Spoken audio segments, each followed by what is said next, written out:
I discovered my sister Meredith had sent out wedding invitations listing the family Lakehouse as the venue.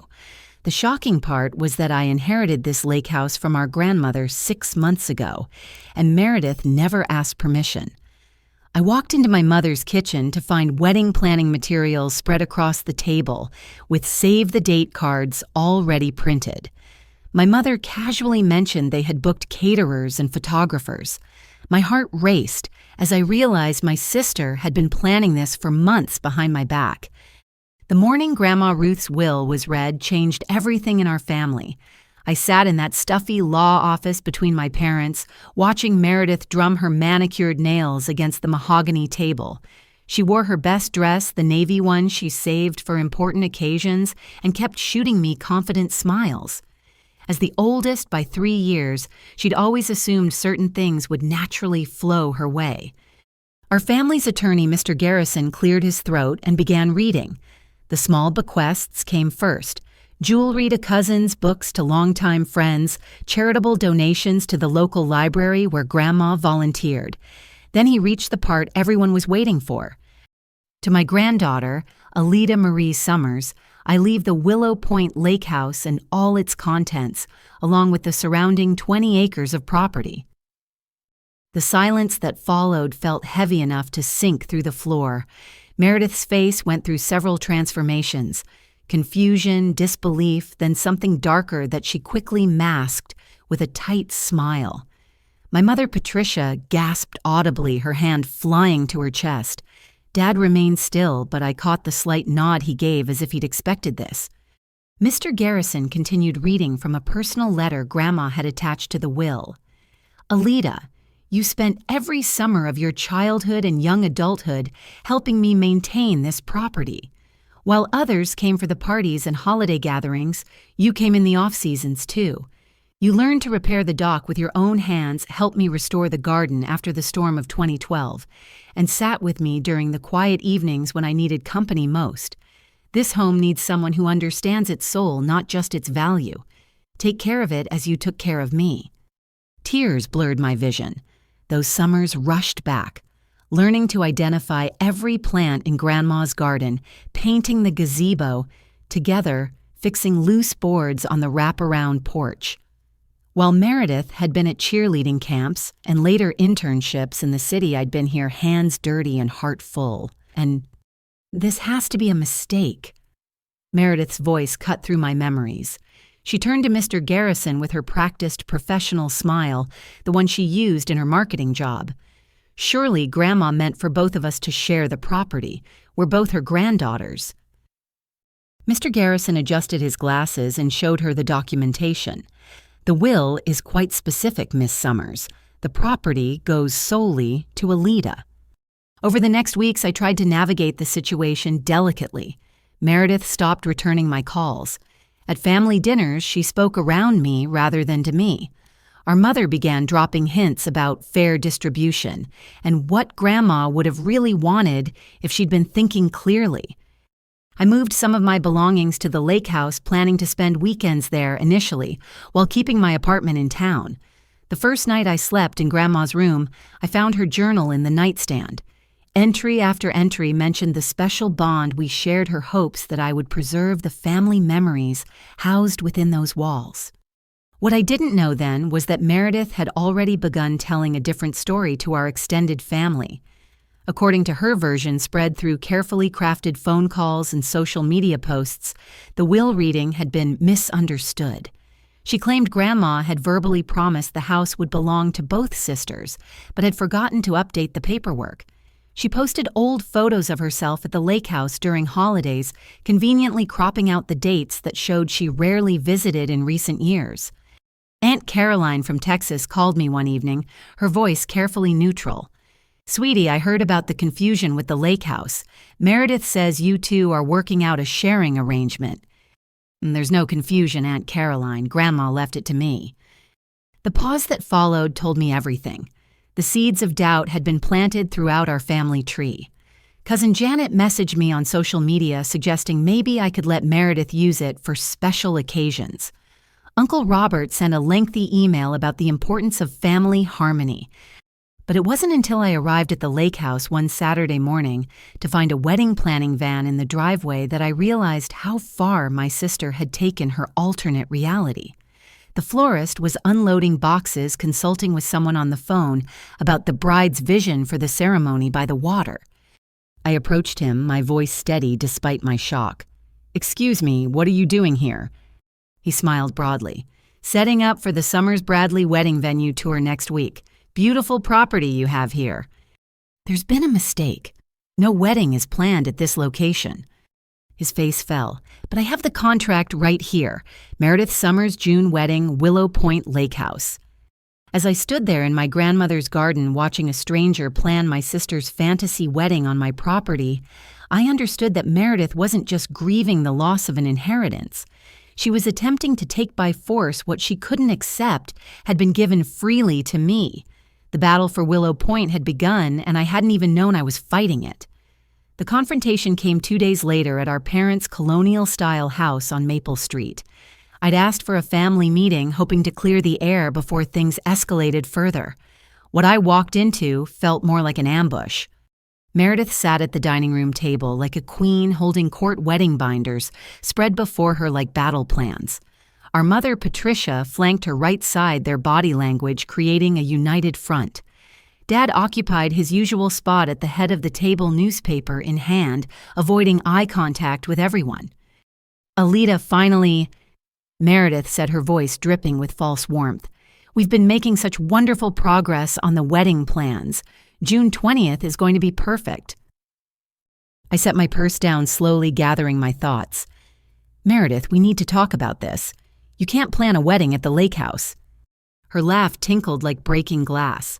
"Don't be silly, it's the family Lakehouse. Where else would I get married? It's where Mom and Dad had their reception. It's tradition." "It's my property now. Grandma left it to me specifically."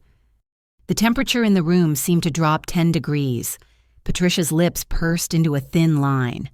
"Alita, honey, let's not get caught up in technicalities. Your grandmother was 93 years old. Sometimes elderly people make decisions that don't reflect their true wishes."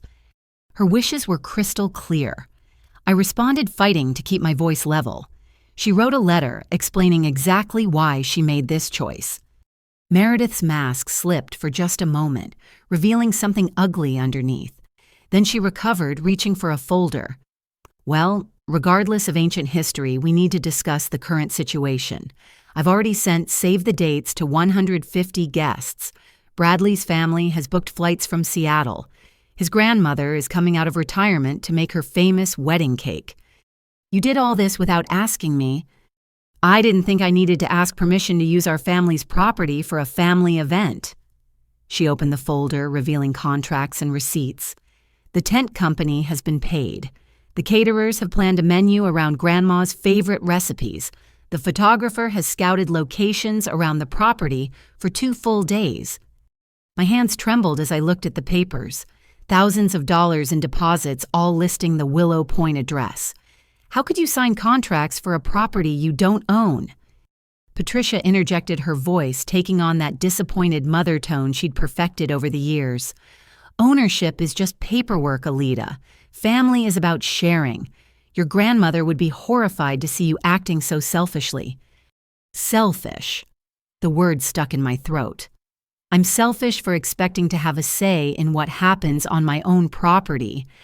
Dad rustled his newspaper but remained silent. Classic Dad, avoiding conflict at all costs. Meredith leaned forward, her engagement ring catching the light. "Look, I understand you're attached to the place. I am too. That's why I want to share this special day there. You can be my maid of honor. We'll make it a real family celebration." "That's not the point. You went behind my back, made commitments you had no right to make." "I was trying to spare you the stress of wedding planning," she said, as if she'd done me a favor. "You know how overwhelming these things can be." "You mean you didn't think I'd say yes if you asked?" The pretense finally dropped completely. Meredith's face hardened. "Why would you say no? What possible reason could you have except spite?" "It's not spite, it's my home. I have plans for it." "Plans?" Patricia scoffed. "What plans could be more important than your sister's wedding?"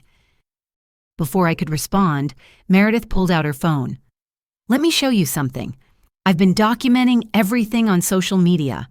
Look at all these comments from family and friends so excited about a Lakehouse wedding. Cousin Amy is flying in from California. Your old college roommate Sarah already bought her dress."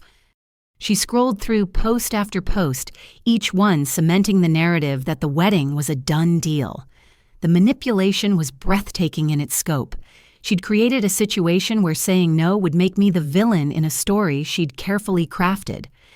"I'm not the bad guy here," I said quietly. "You never asked, you just took." "Because it's ours," Meredith snapped. "It's always been ours. Just because some legal document says otherwise doesn't change 40 years of family history. That legal document is Grandma's last will and testament, which she signed when she wasn't thinking clearly," Patricia added. "If we contested it—" "You want to contest Grandma's will?" I couldn't hide my shock. Dad's newspaper lowered slightly. "Patricia," he warned quietly. She ignored him. "I'm just saying if it came to that, but it won't because Alita is going to do the right thing." The right thing. In their minds, the right thing was rolling over accepting their version of reality. I thought about all those summers with Grandma, the promises I'd made to preserve her legacy. "I need to see all the contracts," I said finally. Meredith's eyes lit up. "Of course. Does this mean you're considering it?" "It means I need to know the full extent of what you've done." She pushed the folder across the table eagerly. As I flipped through, my heart sank. She hadn't just made a few calls. She'd signed binding contracts with penalties for cancellation. She'd used the Lakehouse address on everything, some documents even listing her as the owner. "Meredith, you've potentially committed fraud. These contracts claim you own the property." Her smile was sharp. "Oh, that's just a misunderstanding. Vendors always assume the bride owns the venue. I didn't see the need to correct them. You need to cancel all of this immediately." "I can't do that." Her voice went syrupy sweet again. "The deposits are non-refundable. Poor Bradley's family would lose thousands. Is that really what you want?" The manipulation was masterful. She'd created a web of financial and social obligations, all designed to force my hand. I stood up, taking photos of each contract with my phone. "What are you doing?" Patricia demanded. "Documenting everything. Meredith, you have 48 hours to contact every vendor and explain the situation. Tell them the venue is no longer available." "I will do no such thing." "Then I will, and I'll make sure they know you misrepresented yourself as the property owner." The room erupted. Meredith accused me of trying to ruin her life. Patricia called me heartless. Dad's newspaper finally went down as voices rose. Through it all, I held firm even as my heart broke. This wasn't how family was supposed to be. As I headed for the door, Meredith's parting shot followed me. "You know what? Keep your precious Lakehouse. But don't think this is over. Everyone's going to know exactly what kind of person you really are." Walking to my car, I realized the fight was escalating beyond anything I'd imagined. My sister hadn't just planned a wedding without permission, she'd declared war. 3 days after the confrontation, I was sitting in my downtown apartment scrolling through my phone during lunch break. My job as a financial analyst at Morrison & Associates usually kept me busy enough to avoid social media drama, but a text from my coworker, Diana, changed that. "Have you seen what's trending locally? You need to look at this now." The link she sent led to a GoFundMe page titled, "Help Save Meredith's Dream Wedding." The header photo showed Meredith in casual clothes at the Lakehouse taken during last year's 4th of July celebration. The golden hour lighting made her look vulnerable, almost fragile. My coffee mug nearly slipped from my hand as I read the description. "Dear friends and family, I never thought I'd have to write something like this. My heart is breaking as I share our story. For generations, the Summers family Lakehouse has been where we celebrated life's precious moments. My parents had their wedding reception there. Every birthday holiday and family reunion happened within those cherished walls. When my beloved grandmother passed, we all assumed the family tradition would continue. I began planning my wedding there, the place where Bradley proposed to me last Christmas Eve. We invested our savings into deposits, believing we were creating memories in the home that raised us all. But my younger sister Alita has decided that family history means nothing. Despite our grandmother's wishes that the house remain in the family for all to enjoy, Alita is claiming sole ownership and has banned her own sister's wedding. She's threatening legal action against vendors we've already paid.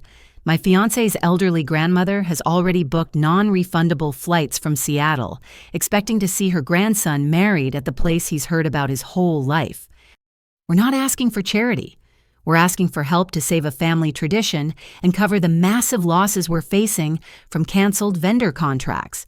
Every dollar will go toward either securing an alternate venue that can accommodate our 150 guests on short notice or covering the legal fees to fight for our family's rights to our ancestral home. Please help us turn this heartbreak into hope. Share our story. Let Alita know that family means more than legal documents. The fundraiser had already collected $12,000. $12,000. The comments section made my stomach turn. Alita should be ashamed. How can someone be so cruel to their own sister? I know this family, that house belongs to all of them. Greed is so ugly. Meredith is the sweetest person. She doesn't deserve this betrayal. Some people value property over people, praying for reconciliation. Each comment felt like a physical blow. These weren't just strangers. I recognized names of family friends, distant cousins, people from our hometown who'd known us since childhood. Meredith had crafted a narrative so compelling that facts seemed irrelevant. I called my best friend Jessica, who picked up on the first ring. "I was wondering when you'd see it," she said, without preamble. "It's all over Facebook. People are sharing it with angry emoji reactions. How can she just lie like this? Grandma's wishes, ancestral home. She's making it sound like I'm some villain who swooped in and stole family property. Have you looked at who created the fundraiser?" I scrolled back to the top of the page. The organizer wasn't listed as Meredith. It was Patricia Summers, my mother. The room spun slightly. I navigated to my mother's Facebook page. She'd been busy. Post after post about family unity, the importance of sharing veiled references to some people, choosing material possessions over relationships. Each post carefully crafted to build sympathy while painting me as the antagonist. Her profile picture had been updated to a photo of her and Meredith at the Lakehouse arms linked, smiling at the camera. The caption read, "A mother's love means supporting her children's dreams." My phone rang. It was Roger Thompson, my parents' neighbor for 20 years. "Alita, dear, I just wanted to call and say I'm sure this is all a misunderstanding. Your mother explained the situation, but I know you're not the type of person to destroy your sister's wedding over a technicality." "Mr. Thompson, there's more to this story than what's being shared online." Of course. But surely you can work something out. Your grandmother loved both you girls equally. She wouldn't want this division." After I hung up, the calls kept coming, each one following the same pattern. Disappointment disguised as concern pressure wrapped in sympathy. My Aunt Helen from Portland left a voicemail saying she donated $500 because family helps family even when some family members forget that. I opened my laptop and started documenting everything. Screenshots of the GoFundMe, the comments, the social media posts. My analytical brain kicked in, treating this like a work project. I created a spreadsheet tracking donations, cross-referencing names with our family tree and social circles. The pattern that emerged was disturbing. My mother had strategically reached out to family members who lived far away, people who hadn't seen the Lakehouse in years and didn't know about my summers maintaining it with Grandma. She'd focused on Bradley's family, who'd never met Grandma Ruth and had no context for her decision. A notification popped up. Someone had tagged me in a comment on the GoFundMe page. My cousin Derek from Michigan wrote, "Maybe Alita Summers could explain why she thinks she deserves sole ownership. Transparency matters." Before I could respond, dozens of people had liked his comment. Others piled on. She won't explain because she can't justify her greed. I heard she's planning to sell it to developers. Probably wants to turn it into an Airbnb for profit. None of it was true, but the truth didn't seem to matter anymore. Meredith and my mother had won the narrative war before I even knew I was fighting. My phone buzzed with a text from Dad. "Saw the fundraiser. This has gone too far. We need to talk." Finally, someone in my family showing sense. I agreed to meet him for coffee the next morning, hoping he could help rein in Mom and Meredith. That evening, I couldn't resist checking the GoFundMe one more time. It had jumped to $15,000. A new update from my mother had been posted. "Overwhelmed by your generosity and support. Meredith is in tears, happy ones this time. We're exploring all options to ensure this wedding happens as planned. Some have asked why Alita is being so difficult. While I don't want to speak ill of my daughter, I will say that grief affects everyone differently. Perhaps she's struggling with losing Grandma Ruth more than we realized. Please keep our family in your prayers." The masterful manipulation made me nauseous. She'd managed to paint me as both villain and victim, greedy, yet unstable. No matter how I responded, I'd look defensive or disturbed. I closed my laptop and sat in the darkness of my apartment. Through my window, city lights twinkled like stars. Somewhere out there, my sister was planning her dream wedding with money raised by destroying my reputation. My mother was conducting a symphony of lies with the precision of a maestro. The Lakehouse sat empty 30 miles away, its rooms full of memories now tainted by this conflict. Grandma Ruth's legacy, meant to be preserved and cherished, had become a battlefield. My phone lit up with another notification. The GoFundMe had been shared by a local lifestyle blogger with 50,000 followers. The caption read, "Family drama that will break your heart. Let's help love win." I turned off my phone and made a decision. Tomorrow I would fight back, but tonight I would mourn the family I thought I had. The law office of Hartley & Associates occupied the top floor of a restored Victorian building in the historic district. I arrived 15 minutes early for my appointment, using the extra time to review my documentation folder once more. Screenshots, contracts, property deeds, Grandma's will, everything meticulously organized with color-coded tabs. Elizabeth Hartley herself greeted me in the waiting area. In her early 50s, with silver-streaked hair pulled back in an elegant bun, she exuded the kind of quiet confidence that came from decades of legal victories. Jessica's cousin had recommended her as the best property lawyer in the state. "Miss Summers, I've reviewed the initial documents you sent. Let's discuss your situation in detail." Her corner office overlooked the river, morning sunlight streaming through tall windows.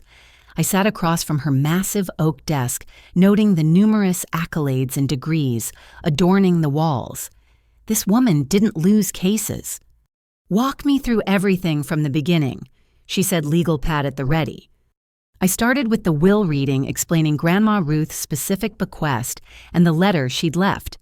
Elizabeth took notes in precise shorthand, occasionally asking clarifying questions. When I reached the part about Meredith's wedding contracts, she requested to see each document. "Your sister signed these as the property owner." Her eyebrows rose slightly. "Yes, some she signed as venue owner. Others list her as proprietor of Willow Point." That's fraud. Clear misrepresentation with intent to deceive. She photographed each contract with a specialized camera. These vendors entered agreements under false pretenses. They could sue her. "I don't want local businesses to suffer. They thought they were dealing with the legitimate owner." Elizabeth studied me over her reading glasses. "Your compassion is admirable, but it may be misplaced. Let me see the GoFundMe information." I handed over the printed pages, including all updates and donor comments. She read in silence, her expression growing more stern with each paragraph. "This is defamation at minimum, potentially fraud if they're misrepresenting facts to solicit donations. The claim about your grandmother's wishes for the property to remain available to all family members, is there any documentation supporting that?" "None. In fact, I have her journal entries specifically explaining why she left it to me alone." May I see those? I produced Grandma's journal bookmarked to the relevant pages. Elizabeth read them carefully, taking photos of key passages. This is excellent evidence. Now let's examine the deed and title transfer. We spent 20 minutes reviewing property documents. Everything was in perfect order, the transfer complete and uncontestable. Elizabeth pulled up county records on her computer, confirming I was the sole owner on all official databases. Legally, your position is unassailable. The property is yours, free and clear. Your sister has no claim whatsoever. However, she leaned back in her leather chair. Public opinion and family dynamics create complications beyond legal ownership. What do you recommend? First, we send a cease and desist letter to both your sister and mother. They must stop misrepresenting ownership and remove the defamatory GoFundMe immediately. Second, we notify all vendors of the true ownership situation, offering them the option to void contracts signed under false pretenses.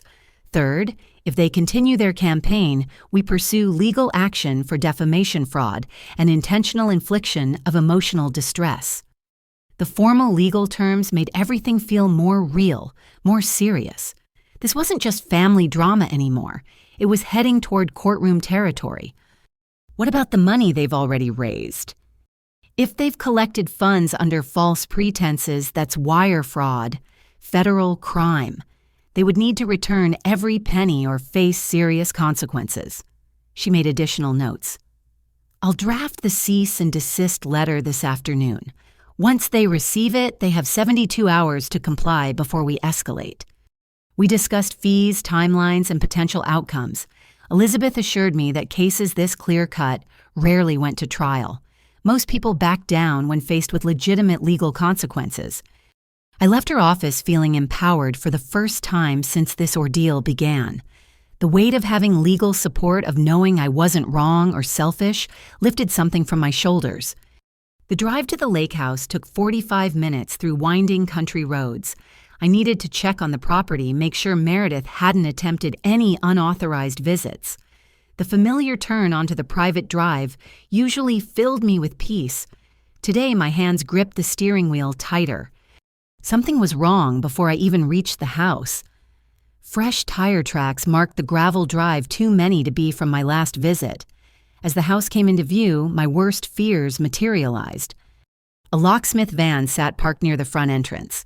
A man in coveralls was working on the front door tools spread on the porch Grandma and I had painted together 3 summers ago. I parked quickly and approached. "Excuse me, what are you doing to my door?" The locksmith, whose shirt identified him as Gary, looked up with a friendly smile. "Just finishing up the lock change, ma'am. Should have the new keys ready in about 10 minutes.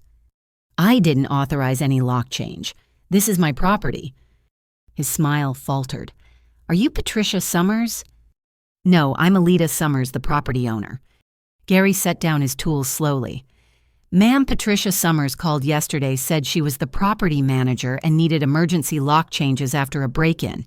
She showed me management paperwork and everything." My blood ran cold. "What paperwork?"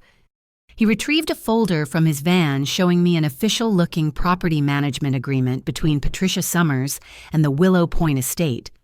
The signature line showed my name, but it wasn't my handwriting. The forgery wasn't even particularly good. "This is forged. I never signed any management agreement. My mother has no authority here." Gary's face went pale. "Oh man, I had no idea. She seemed so legitimate, knew all about the property, even told me stories about family gatherings here. Did you already change the locks?" "Just the front door. Was about to start on the back." He began packing up his tools immediately.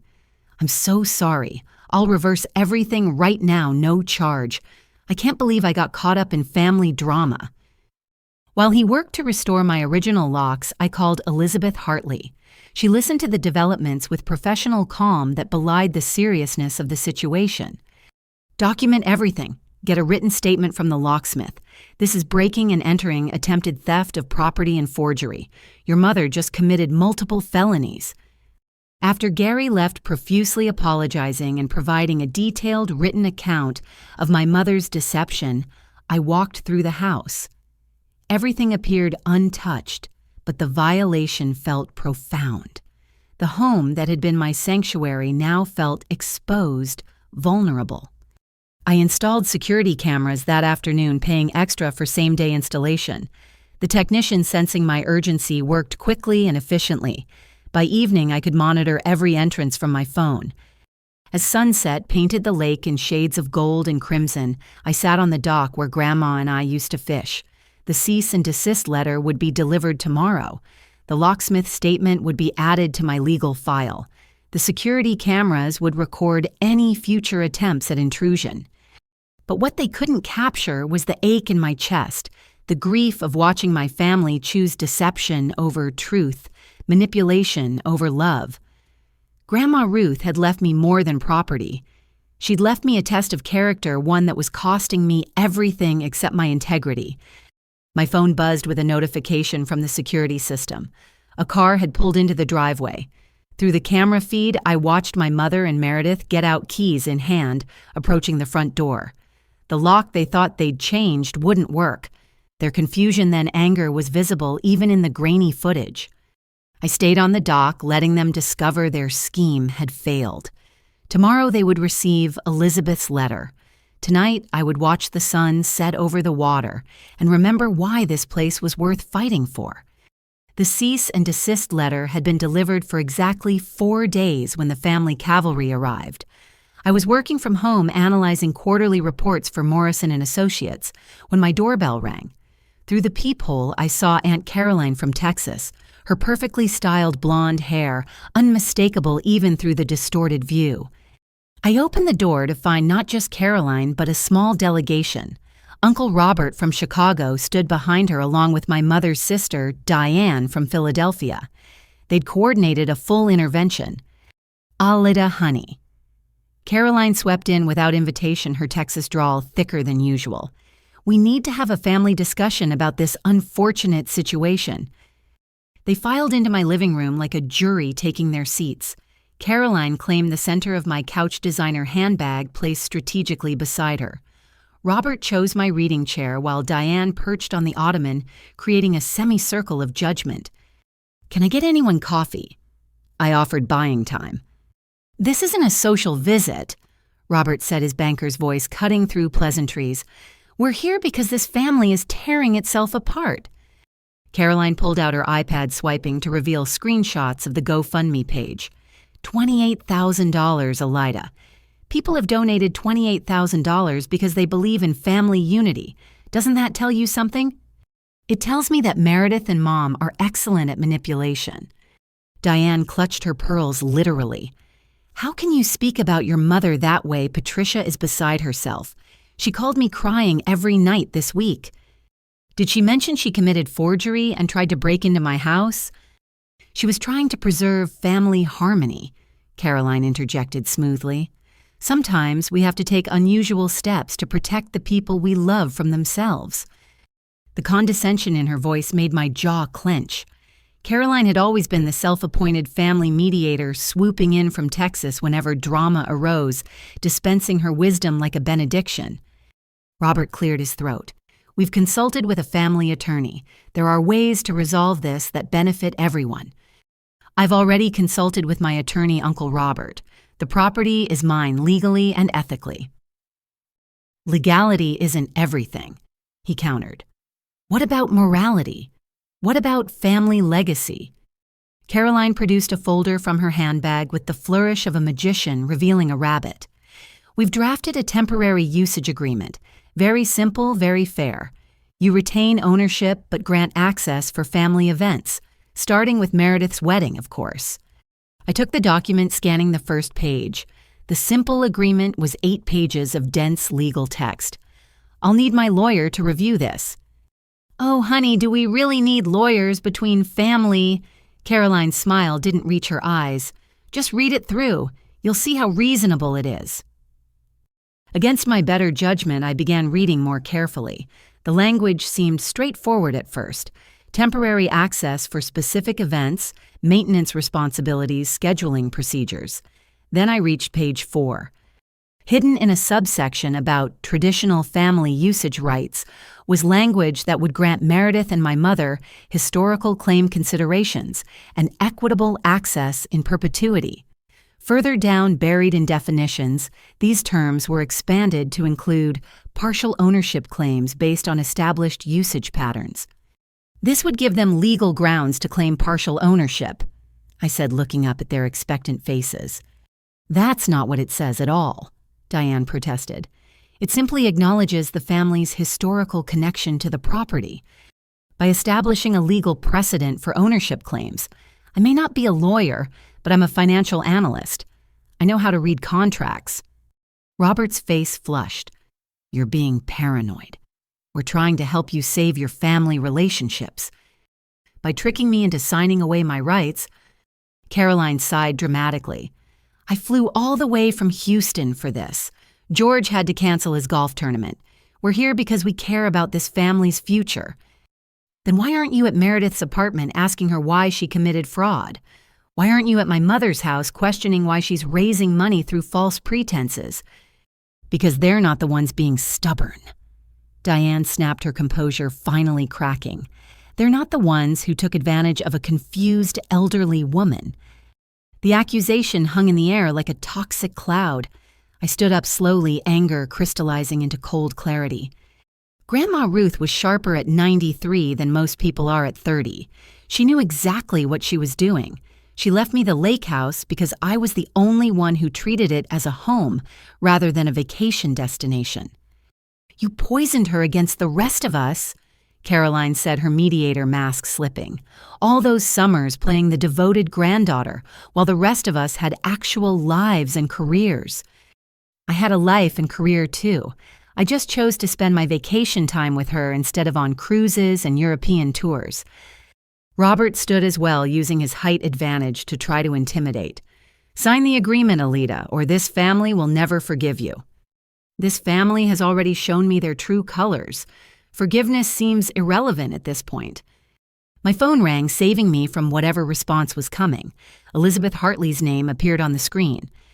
I need to take this, it's my attorney. Of course it is, Caroline muttered. I stepped into my bedroom, closing the door firmly. Elizabeth, your timing is perfect. I'm calling because there's been a development. The GoFundMe has been frozen. My associate found evidence that donations were solicited using false information about property ownership and your grandmother's wishes. The platform is investigating. Relief flooded through me. Thank you. That's the first good news I've had today. There's more. 3 of the wedding vendors have already voided their contracts after learning about the ownership fraud.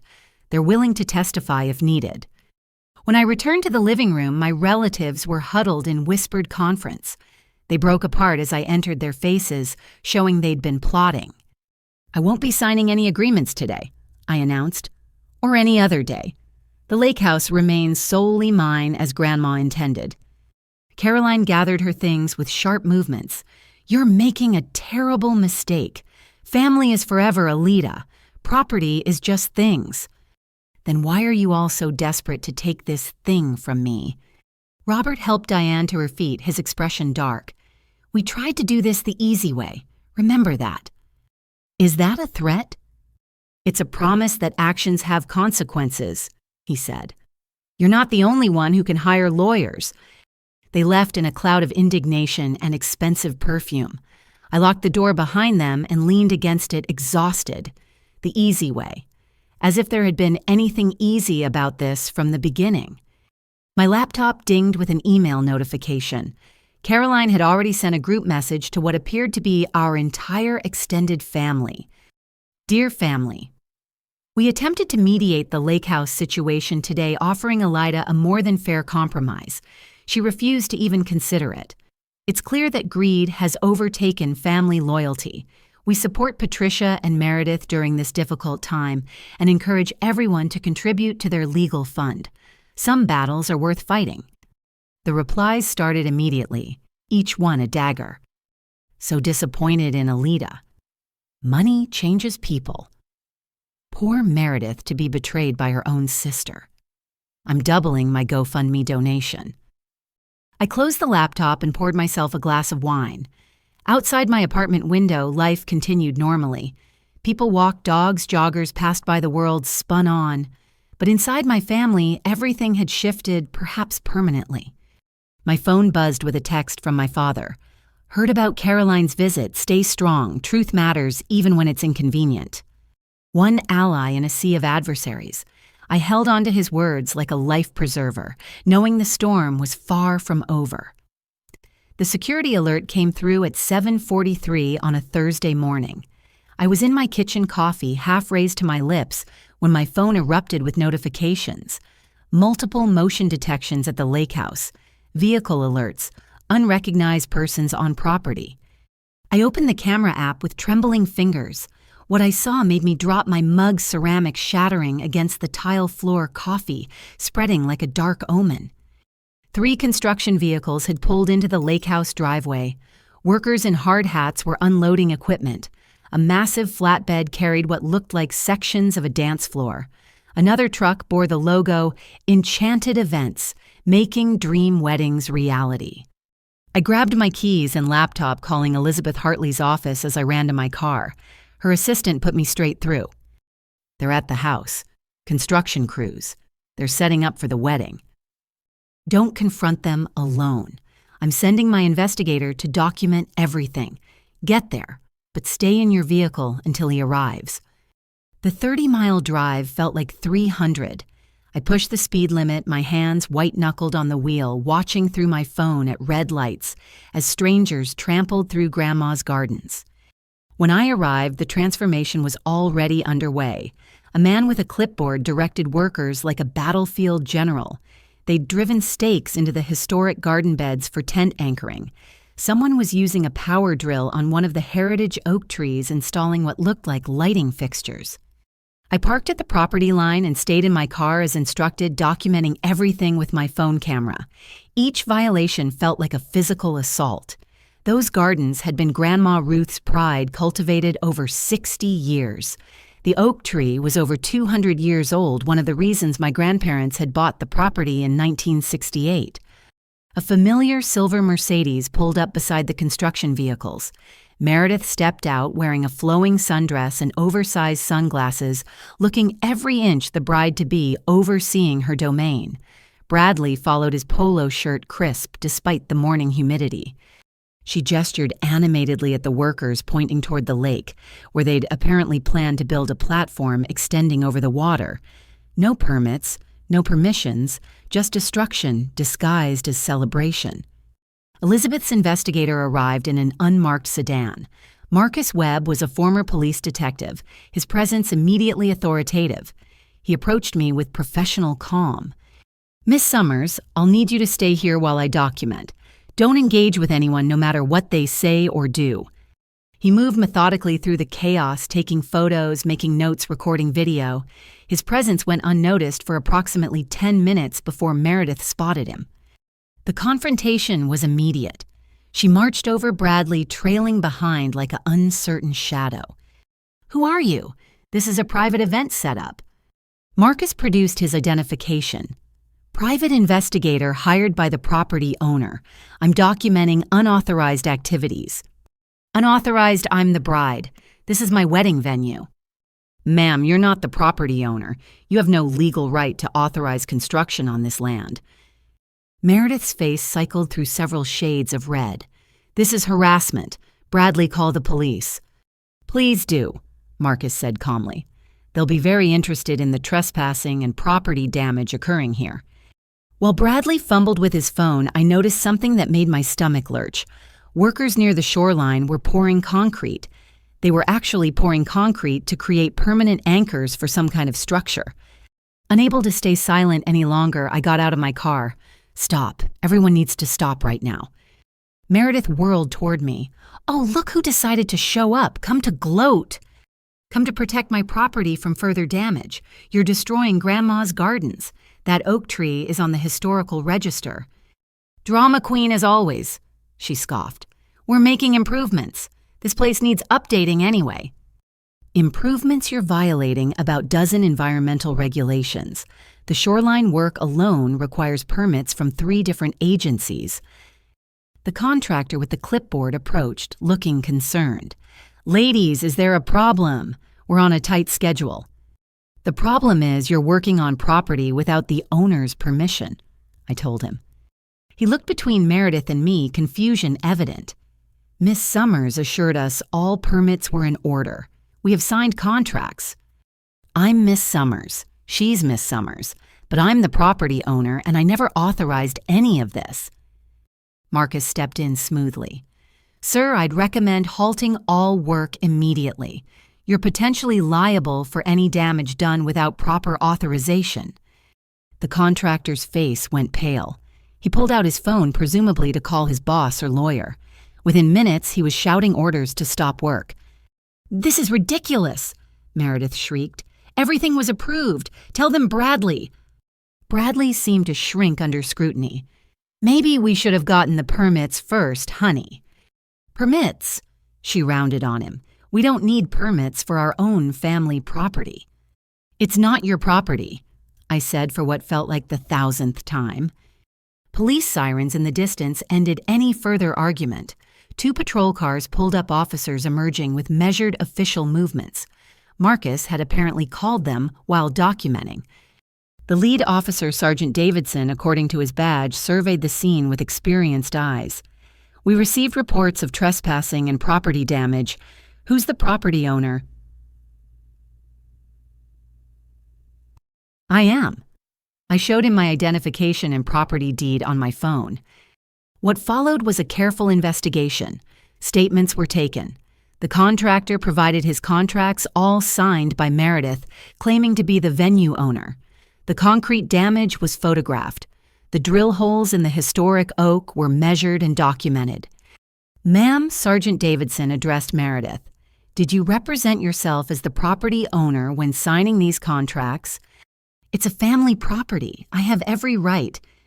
"It's a yes or no question. Did you claim to own this property?" Bradley put a hand on her arm. "Maybe we should call a lawyer." "Now you want to be careful." She shook him off. "This is my grandmother's house. My sister is being spiteful and—" "Ma'am, I'm going to need you to answer the question." The contractor interrupted. "She absolutely claimed to own it, said she inherited it and had all the authority to authorize work. I have emails." The sergeant made notes. "Miss Summers," he said to Meredith, "you're looking at potential charges of fraud, trespassing, and destruction of property. I'd strongly advise getting legal counsel." The workers began loading their equipment, the contractor apologizing profusely to me while shooting angry looks at Meredith. The partially poured concrete would need professional removal. The holes in the oak would require an arborist to prevent disease. The garden damage was extensive but hopefully reversible. As the circus packed up, Meredith made one last attempt. "You're ruining my life over a house. Do you understand that my wedding, my future, everything destroyed because you can't share? You destroyed Grandma's gardens. You drilled into a tree that was here before America was even founded. You poured concrete into a protected shoreline. And you still think you're the victim?" "It's just property," she spit out. "Just things. Not like family." "If it's just property, why are you so desperate to take it?" Marcus stepped between us. "Miss Summers," he said to me, "we have everything we need. I'd recommend leaving now." As I walked to my car, I heard Meredith on the phone, her voice carrying across the violated landscape. "Mom, you need to call the lawyer. The police are here. Alita called the police on her own sister." The twist, the reframing, the eternal victimhood. I drove away from the wounded property, knowing the cleanup would be expensive and time-consuming. But worse than the physical damage was the realization that my sister saw destruction as her right, that she felt entitled to destroy what she couldn't control. Behind me, the Lakehouse stood patient and enduring, scarred but not broken. Like me, it would heal. But some damage once done leaves marks that never quite fade. The meeting with Judge Harrison took place in a small conference room at the county courthouse. Elizabeth Hartley sat beside me, our case files arranged with military precision. Across from us, the court clerk prepared to record the emergency restraining order hearing. Your Honor, Elizabeth began, we're seeking immediate protection for my client and her property. The documentation shows a clear pattern of escalating harassment, trespassing, and property destruction. Judge Harrison, a woman in her 60s with sharp eyes behind wire-rimmed glasses, reviewed our evidence methodically. Photos of the garden destruction, the forged property management agreement, screenshots of the defamatory GoFundMe, the contractor's statement about Meredith's fraudulent claims, Marcus Webb's detailed report. This is quite comprehensive, the judge noted. The property damage alone is substantial. What are you seeking? A restraining order preventing Meredith Summers and Patricia Summers from coming within 500 feet of the Willow Point property, Elizabeth stated. Also prohibition of any contact with vendors or contractors regarding the property and cessation of all defamatory online content. The judge made notes. Given the evidence, I'm granting a temporary emergency order effective immediately. The formal hearing will be scheduled within 2 weeks. Make sure both respondents are properly served. Relief washed over me as she signed the order. Finally, legal protection with real consequences. Thank you, Your Honor, I managed. Miss Summers.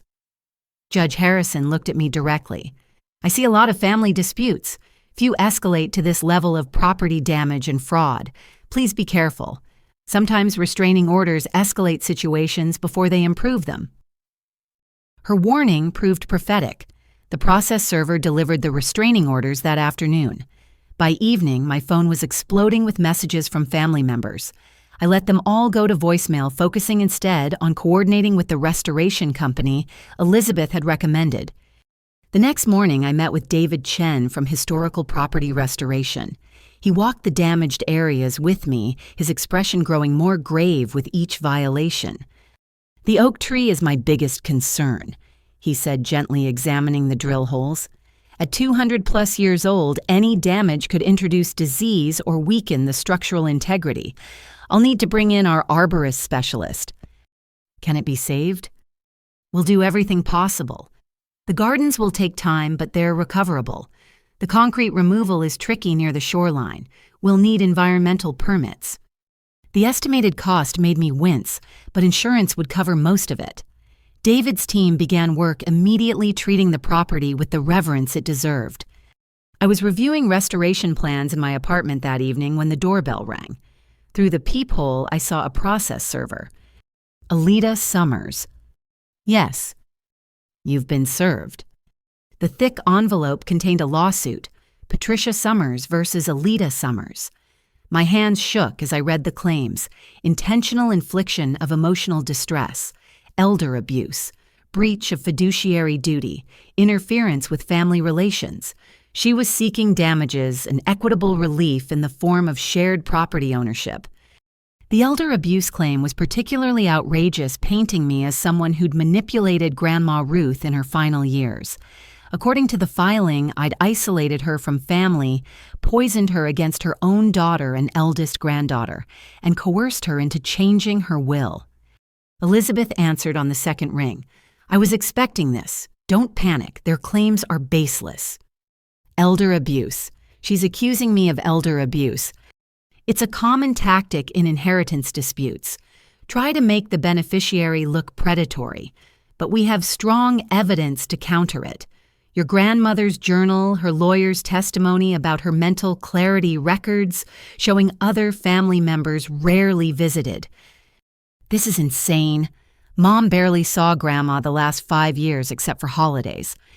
Which will prove. I'll file our response tomorrow. We're also countersuing for defamation harassment and the property damage. After we hung up, I sat in darkness processing the surreal turn my life had taken. 6 months ago, I was grieving Grandma, treasuring quiet memories at the Lakehouse. Now I was embroiled in lawsuits with my own mother and sister. My phone lit up with a text from Jessica. Saw the news coverage. Are you okay? News coverage. My stomach dropped. I pulled up the local news website. There it was, third story down. Family feud, inheritance battle tears local family apart. The article was relatively balanced, presenting facts from public records. But the comments section was a cesspool. People who didn't know us debating whether I was selfish or justified. Strangers dissecting our family trauma for entertainment. A follow-up text from Jessica. Don't read the comments. Come over. I have wine and terrible reality TV. But I couldn't move. I scrolled through comment after comment, each one a judgment from someone who knew nothing about those summers with Grandma. Nothing about the love poured into every garden bed, every painted board, every repaired shingle. My laptop chimed with an email notification. The sender made my blood run cold. GrandmaRuthsTruthAgmail.com. The message was brief. You think you've won with your restraining order, but everyone will know what you really are. A thief who stole from her own grandmother's legacy. Watch tomorrow's news. Attached was a photo I'd never seen before. It showed me at the Lakehouse with Grandma, but it had been edited, darkened to look sinister. My hand on her shoulder appeared possessive rather than supportive. The caption read, "The granddaughter who isolated Ruth Summers from her loving family." I forwarded it immediately to Elizabeth and Marcus Webb, evidence of continued harassment despite the restraining order, but the damage was already being done. The photo appeared on social media within hours, shared by anonymous accounts spreading like digital wildfire. By midnight, the narrative had shifted again. I wasn't just the selfish sister anymore. I was the calculating granddaughter who'd preyed on an elderly woman's loneliness. The restraining order meant to protect me had been twisted into evidence of my guilt. Why would I need legal protection unless I had something to hide? I finally turned off all devices and tried to sleep, but every time I closed my eyes, I saw Grandma Ruth's face, her warm smile as we worked side by side in her garden. She'd trusted me with her legacy, and that trust had become a weapon my family wielded against me. The next morning brought exactly what the anonymous email had promised. A morning show segment about inheritance disputes featured our story complete with the manipulated photo and interviews with family friends, who remained conveniently anonymous but painted me as a master manipulator. Elizabeth called before I'd finished my first coffee.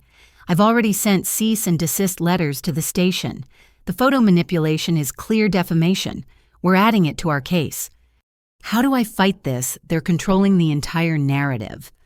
By staying the course. Truth wins in courtrooms, not the court of public opinion. Focus on that. But as I watched my reputation being shredded by people who supposedly loved me, I wondered if winning in court would matter if I lost everything else in the process. 3 weeks after the restraining order, I returned to the Lakehouse for a deeper cleaning project. The restoration team had done beautiful work on the gardens, and the oak tree showed signs of healing, but the house itself needed attention.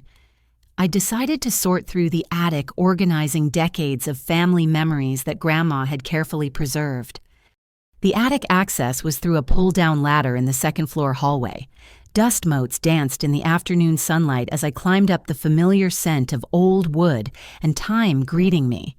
Boxes lined the walls, each labeled in Grandma's careful script, Christmas decorations, 1975, 1980, summer photos, Ruth's wedding dress. I was reaching for a box marked family letters when I noticed something odd. Behind the neat rows of labeled boxes was another container pushed far back under the eaves. It was wrapped in plastic as if Grandma had wanted to protect it from moisture and time. Carefully extracting it, I found a fireproof document box, the kind used for important papers. A yellow, sticky note on top read in Grandma's handwriting, "For when it's needed, truth always surfaces. R." My hands trembled as I opened it. Inside were folders, each meticulously organized and labeled. The first made my breath catch, Patricia, financial issues. The folder contained bank statements, canceled checks, and correspondence dating back 15 years. My eyes widened as I read. Check after check made out to my mother from Grandma's account, each one noted in the memo line, Loan for Patricia's emergency. Temporary help for Patricia. Patricia Mortgage Assistance. A handwritten ledger tracked each loan. The total was staggering. Over $200,000 over the years. None of it repaid. Beside each entry, Grandma had noted Mom's explanation: failed business venture credit card debt, helping Meredith with college unexpected medical bills. But the next document made everything clear. A letter from Grandma's bank dated 3 years ago, alerting her to suspicious activity. Multiple attempts to access her accounts online using incorrect passwords. Security footage showed my mother at an ATM trying to use Grandma's card. Grandma's response was attached, handwritten on her personal stationery. Dear Patricia, the bank informed me of your attempts to access my accounts. I've changed all passwords and security questions. Your financial struggles pain me, but stealing from your mother is beneath the daughter I raised. The help I've given you over the years was offered with love, never expecting repayment. But trying to take more without asking has broken something between us. I'm documenting everything now on my lawyer's advice. Not to punish you, but to protect myself. I pray you find a better path. Your disappointed mother, Ruth. The next folder was labeled Meredith Expectations. Inside were email printouts between Meredith and her college friends, messages she'd apparently sent from Grandma's computer during a visit and forgotten to delete. They painted an ugly picture. Grandma's getting up there in years. Mom says the Lakehouse is worth at least $2 million now. Split between us, that's a nice cushion for my future. Already planning the renovations, going to tear out all that dated garden nonsense and put in a modern entertainment space. Mom's working on her. Old people are easy to influence if you know their buttons. A printed screenshot showed a text conversation between Meredith and our mother. Meredith, how did the guilt trip go? Patricia, she's stubborn. Keeps saying the house should go to whoever loves it most. Meredith, then we make sure she sees me loving it. I'll visit more, pretend to care about her boring garden stories. Patricia, good. Alita can't inherit everything just because she wastes her summers playing nursemaid. My stomach churned. But the final document in that folder was Grandma's analysis, written in her careful hand. Meredith visited 4 times this year. Each visit lasted less than 24 hours. She spent most of the time on her phone planning her next vacation. When I asked her to help me transplant the roses, she said she had a manicure appointment. The Lakehouse is a commodity to her, not a home. She doesn't see the sunrise reflecting off the water or hear the loons calling at dusk. She sees dollar signs and Instagram opportunities. My heart breaks for the grandchild she could have been. The third folder nearly undid me. Alita, the true heir. Inside were photos, spanning 20 years. Me at 12, covered in mud, helping Grandma build the raised garden beds. At 16, on the roof with Grandpa, learning to replace shingles. At 22, sitting with Grandma after Grandpa's funeral, our hands clasped as we watched the sunset.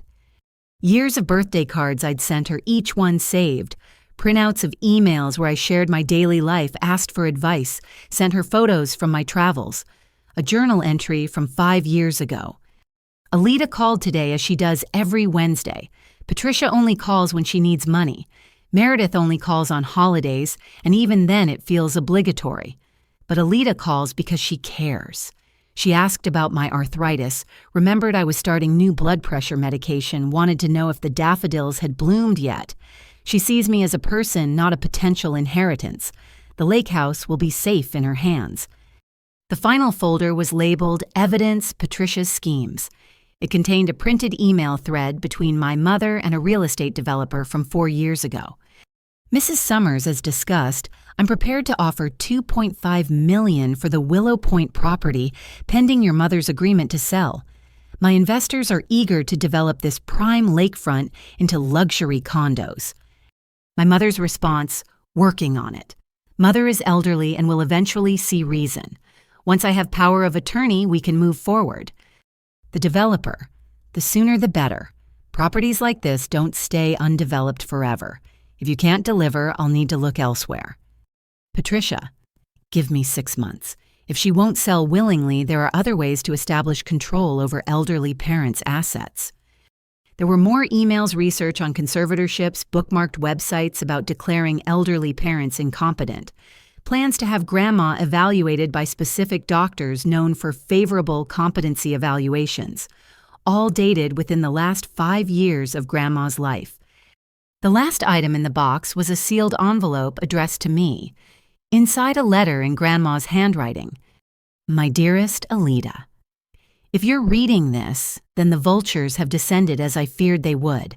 I'm leaving you not just a house, but a battlefield. I'm sorry for that burden. Your mother's financial desperation and Meredith's entitlement have grown toxic. They see my death as a payday, not a loss. But you see the truth, that every board in this house holds memory. Every flower in the garden grew from love. The documents in this box prove what I've known for years. Patricia attempted to steal from me. She schemed to sell our family legacy for condos and profit. Meredith viewed her inheritance as guaranteed, already spent in her mind on luxury and status.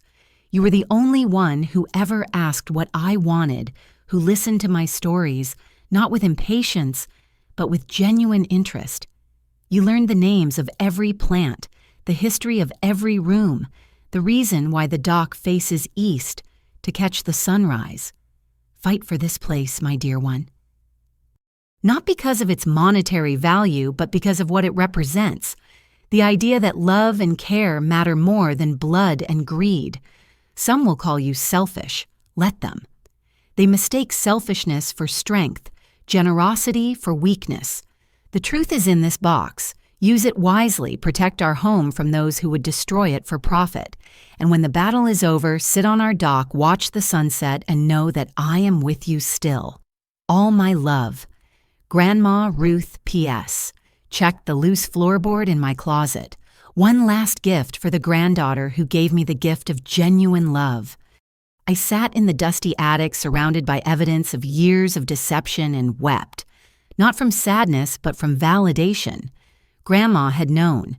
She documented everything prepared for this battle, trusted me to fight it. Carefully, I photographed every document before replacing them in the box. Then I called Elizabeth Hartley. I found something. Documents hidden in the attic. Elizabeth, they prove everything. The fraud, the schemes, attempts to steal from Grandma while she was alive. Bring everything to my office immediately. This changes the entire case dynamic. Before leaving, I checked Grandma's closet. The loose floorboard was in the back corner. Underneath was a small jewelry box containing her wedding rings and a note, "For the one who knows that true wealth is measured in memories, not money." I slipped the rings onto my right hand, gathered the document box, and headed for my car. The ammunition Grandma had left would end this war. But first, I had to decide if I was ready to destroy what remained of my family with the truth.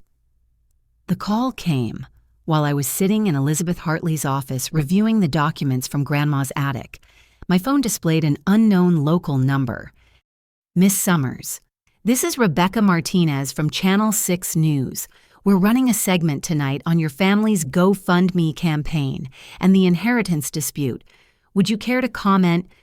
Elizabeth motioned for me to put it on speaker. "This is Alida Summers. I won't be commenting at this time. We've already interviewed your mother and sister. Don't you want to share your side of the story?" "No comment, thank you." After I hung up, Elizabeth's expression was grim. "They're taking it public on the evening news. We need to prepare for escalation." At 6 o'clock, I sat in my apartment laptop open to Channel 6's live stream. The segment began with sweeping drone footage of the Lakehouse golden hour light, making it look like something from a fairy tale. The reporter's voiceover set the stage. A family torn apart by inheritance, a daughter's dream wedding crushed, a mother's plea for justice. Tonight, an exclusive look at the Summers family tragedy. What followed was a masterclass in manipulation. My mother, dressed in her Sunday best, sat in her living room, looking every inch the grieving matriarch. Tears rolled down her cheeks as she spoke. My mother's final years should have been filled with family unity. Instead, my younger daughter isolated her, convinced her to change her will. Now she's using legal technicalities to destroy her sister's wedding dreams. The reporter, clearly sympathetic, prompted, "Tell us about your relationship with your mother." "I devoted my life to caring for her," Patricia lied smoothly. "Doctor's appointments, managing her medications, making sure she was never alone. But Alita poisoned her against me, told her I only cared about money. Now my own daughter has a restraining order against me. What kind of child does that to their mother?" Meredith appeared next, filmed at what looked like a wedding venue showroom. She held Bradley's hand, the picture of a devastated bride. "We just wanted to honor our grandmother's memory by celebrating our love at the family homestead. Generations of Summers women have been married there. But my sister values property over people." "The GoFundMe has raised significant funds," the reporter noted. "What will happen to that money?" "Every penny will go toward finding an alternate venue and covering the legal costs of fighting for our family's rights," Meredith said, managing to look noble despite lying through her teeth. "We're overwhelmed by the support. It shows that people understand the importance of family traditions." The segment included interviews with distant relatives, all painting me as the villain. Cousin Janet called me cold and calculating. Uncle Robert suggested I had unduly influenced Grandma Ruth. Not one person mentioned the attempted theft, the forged documents, or the property damage. Then came the twist that made my blood run cold. "We've obtained exclusive correspondence that sheds new light on this family drama," the reporter announced. On screen appeared the manipulated photo from the anonymous email, the one showing me with Grandma, that had been darkened to look sinister. Sources close to the family suggest Alida Summers systematically isolated her grandmother from other family members. We've also learned that substantial sums of money moved from Ruth Summers' accounts in her final years, all while under Alida's influence. They were taking Grandma's loans to my mother and spinning them as theft by me. The audacity was breathtaking. The segment ended with my mother making a direct plea to the camera. "Alida, if you're watching, it's not too late. Open your heart. Let your sister have her wedding. Let our family heal. That's all we want. Healing and togetherness." My phone immediately exploded with notifications, text messages, social media tags, emails from acquaintances who'd seen the broadcast. The court of public opinion had rendered its verdict. But one call stood out. Marina Chen, an investigative journalist from the State Tribune known for exposing corruption and fraud. "Miss Summers, I've been following your story and something doesn't add up. That GoFundMe has raised over $40,000, but the financial disclosures don't match your mother's claims. Would you be willing to talk off the record initially?" Elizabeth had warned me about speaking to media, but something in Marina's tone suggested she'd already started digging. "What kind of discrepancies?" "Your mother claimed on TV she spent years caring for your grandmother, managing medical appointments and medications. But public records show your grandmother's primary caregiver for medical power of attorney was you, not her. She also claimed financial hardship, but property records indicate she owns rental properties worth considerable money." My pulse quickened. "You've been investigating—" "I always investigate before running inheritance dispute stories. Too many scammers use family drama to fundraise. Can we meet?" I looked at Elizabeth, who nodded slowly. "My attorney will need to be present." "Of course. How about tomorrow morning?" That night I couldn't concentrate on anything. The news segment played on repeat online, gathering views and comments. The narrative was solidifying. I was the greedy daughter who'd stolen an inheritance and destroyed her sister's dreams. Around 10 o'clock, Marcus Webb called. "Alida, I've been monitoring online activity around your case. There's something you should know. The GoFundMe isn't the only fundraising happening. Your mother has started a separate legal fund through her church, claiming religious persecution because you won't let them hold a sacred ceremony at the family property." Religious persecution. A wedding isn't a religious requirement. She's being creative with the truth. Also, I traced some of the anonymous social media accounts spreading that manipulated photo. They link back to IP addresses associated with your mother's rental properties. She's running a coordinated campaign. The next morning, Marina Chen arrived at Elizabeth's office with a stack of research that would have impressed the FBI. Financial records, property deeds, medical documents, interview transcripts. She'd done her homework. Here's what I've found. She began spreading papers across the conference table. Patricia Summers owns 3 rental properties, valued at over $800,000 combined. She's collected approximately $60,000 in rent this year alone, yet the GoFundMe claims financial hardship. She pulled out another document. Meredith Summers works in marketing at a firm that specializes in social media manipulation and viral campaigns. Her colleagues have been actively sharing and promoting the GoFundMe using company resources. That explains the sophisticated media strategy, Elizabeth murmured. Marina continued. But here's the smoking gun. I found records of your grandmother attempting to file charges against your mother for financial elder abuse 2 years ago. The case was dropped when your grandmother decided not to pursue it, but the initial report is damning. She showed us the police report. Grandma had reported unauthorized withdrawals, forged checks, and attempts to access her investment accounts.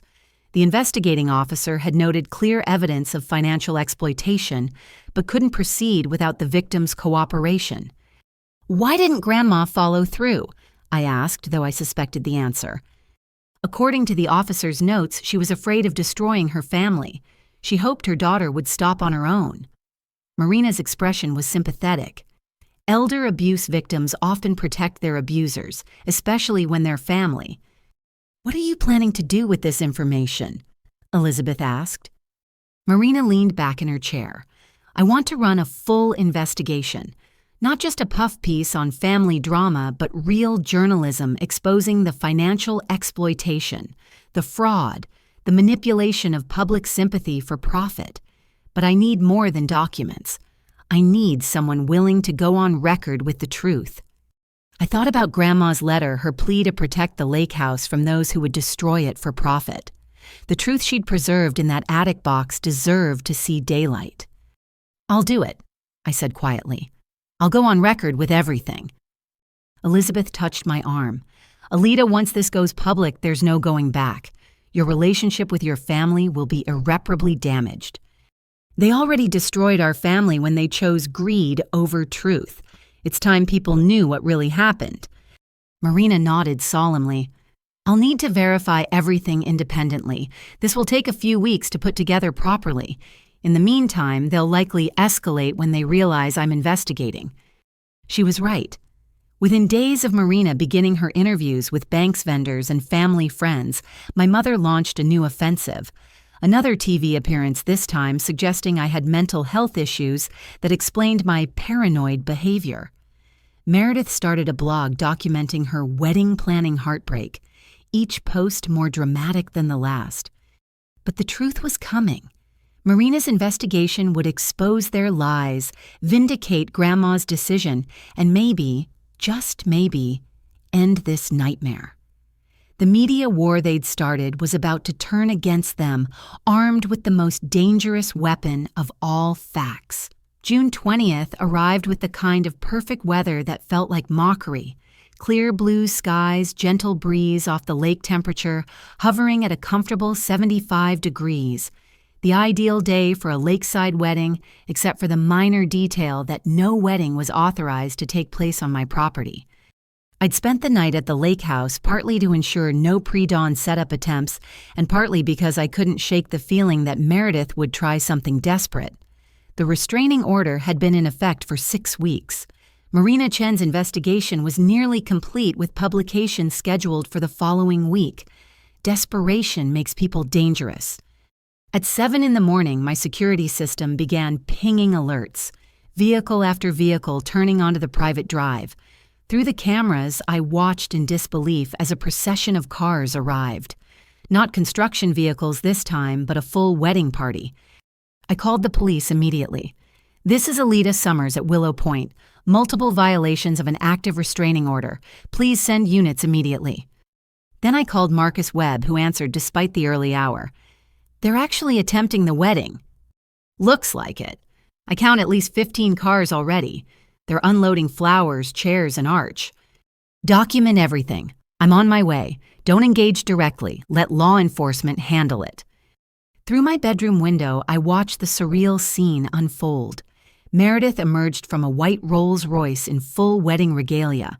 Her dress was a princess-style confection of lace and tulle that probably cost more than the average car.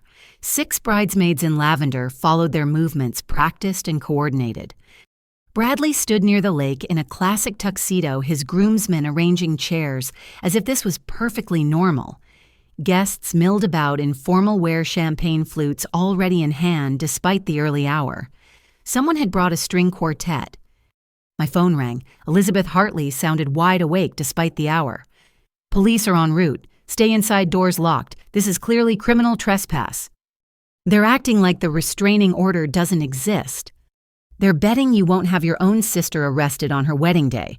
Don't let emotion override law. She's made her choice. Through the security feed, I saw my mother directing photographers, pointing out angles that would best capture the Lakehouse in the background. The manipulation was breathtaking. Create the wedding photos, first establish the narrative, deal with consequences later. Meredith approached my front door, bouquet in hand. She knocked, then spoke loudly enough for her audience to hear. "Alida, it's your sister. It's my wedding day. Whatever has happened between us, we're family. Please don't ruin the most important day of my life. Open the door. Be my maid of honor like we always planned as little girls." The performance was Oscar-worthy. Several guests wiped away tears. The photographer captured every moment. I remained silent, knowing any response would be twisted. "I forgive you," Meredith continued, her voice carrying across the lawn. "For the restraining order, for the lawyers, for everything. Today is about love conquering all. Please, Alida, let love win." A bridesmaid I recognized as Meredith's college roommate, Sarah, approached with a phone live streaming. Alida Summers is hiding inside while her sister begs for family unity. How heartless can someone be? The narrative was being crafted in real time. I was the cruel sister who wouldn't even open the door on the wedding day. The restraining order, the fraud, the property damage, all erased by the image of a bride in tears on what should be her happiest day. Police sirens in the distance changed the atmosphere immediately. Guests looked around nervously. Bradley's expression shifted from confident to concerned, but Meredith doubled down, raising her voice. "Call off the police, Alida. Don't arrest your own sister at her wedding. I'm not hurting anyone. I just want to marry the man I love at the place our grandmother cherished." 4 patrol cars pulled up, officers emerging with practiced efficiency. Sergeant Davidson, who'd responded to the construction incident, surveyed the scene with weary recognition.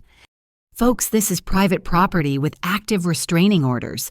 Everyone needs to leave immediately." Meredith turned to face the officers, her performance shifting to tragic heroine. "Officer, this is my grandmother's house, my family's heritage. My sister is destroying our family over a piece of paper." "Ma'am, that piece of paper is a legal restraining order. You're in violation by being here, as is Mrs. Patricia Summers if she's present." My mother emerged from the crowd dressed in mother-of-the-bride elegance. "This is a family matter, officer. Surely you have real crimes to investigate." "Violating a restraining order is a real crime, ma'am, as is criminal trespass. Everyone has 5 minutes to clear the property or face arrest." The live streaming continued as chaos erupted. Bridesmaids shrieked about ruined makeup. Groomsmen argued with officers about constitutional rights. The string quartet packed up their instruments with obvious displeasure. But Meredith wasn't done. She collapsed dramatically onto the lawn wedding dress spreading around her like spilled milk. "This is my wedding day, my special day. How can the law support such cruelty?" Sarah, still streaming, provided commentary. "Watching police destroy a wedding in real time. The bride is devastated. Her sister called the cops on her own family." Through my security system, I watched Marcus Webb arrive, immediately beginning his own documentation. He captured something the wedding party's cameras carefully avoided: the no trespassing signs, the restraining order notice posted at the property entrance, the clear violations being committed. Then came the moment that changed everything. Bradley, perhaps rattled by the police presence or tired of the performance, made a crucial mistake. Not realizing Marcus was within earshot and recording, he turned to his best man. "This is such a mess. I told Meredith we should have just accepted the venue cancellation, but she and her mother were convinced we could force a sale if we pushed hard enough. My firm's real estate division already has development plans drawn up for this place." His groomsman responded, "Still might work. The optics are terrible for the sister. Public pressure could force her to sell just to end the nightmare." "That's the plan. My senior partners are very interested in this property. Waterfront like this, we could build 50 luxury condos easy. Meredith promised she could deliver once they're married, and she has stronger family standing to contest the will." Marcus captured every word. The truth behind the fairy tale wedding, a calculated attempt to force a property sale for development. Bradley wasn't just a love-struck groom, but an active participant in the scheme to steal the Lakehouse. The police began issuing citations.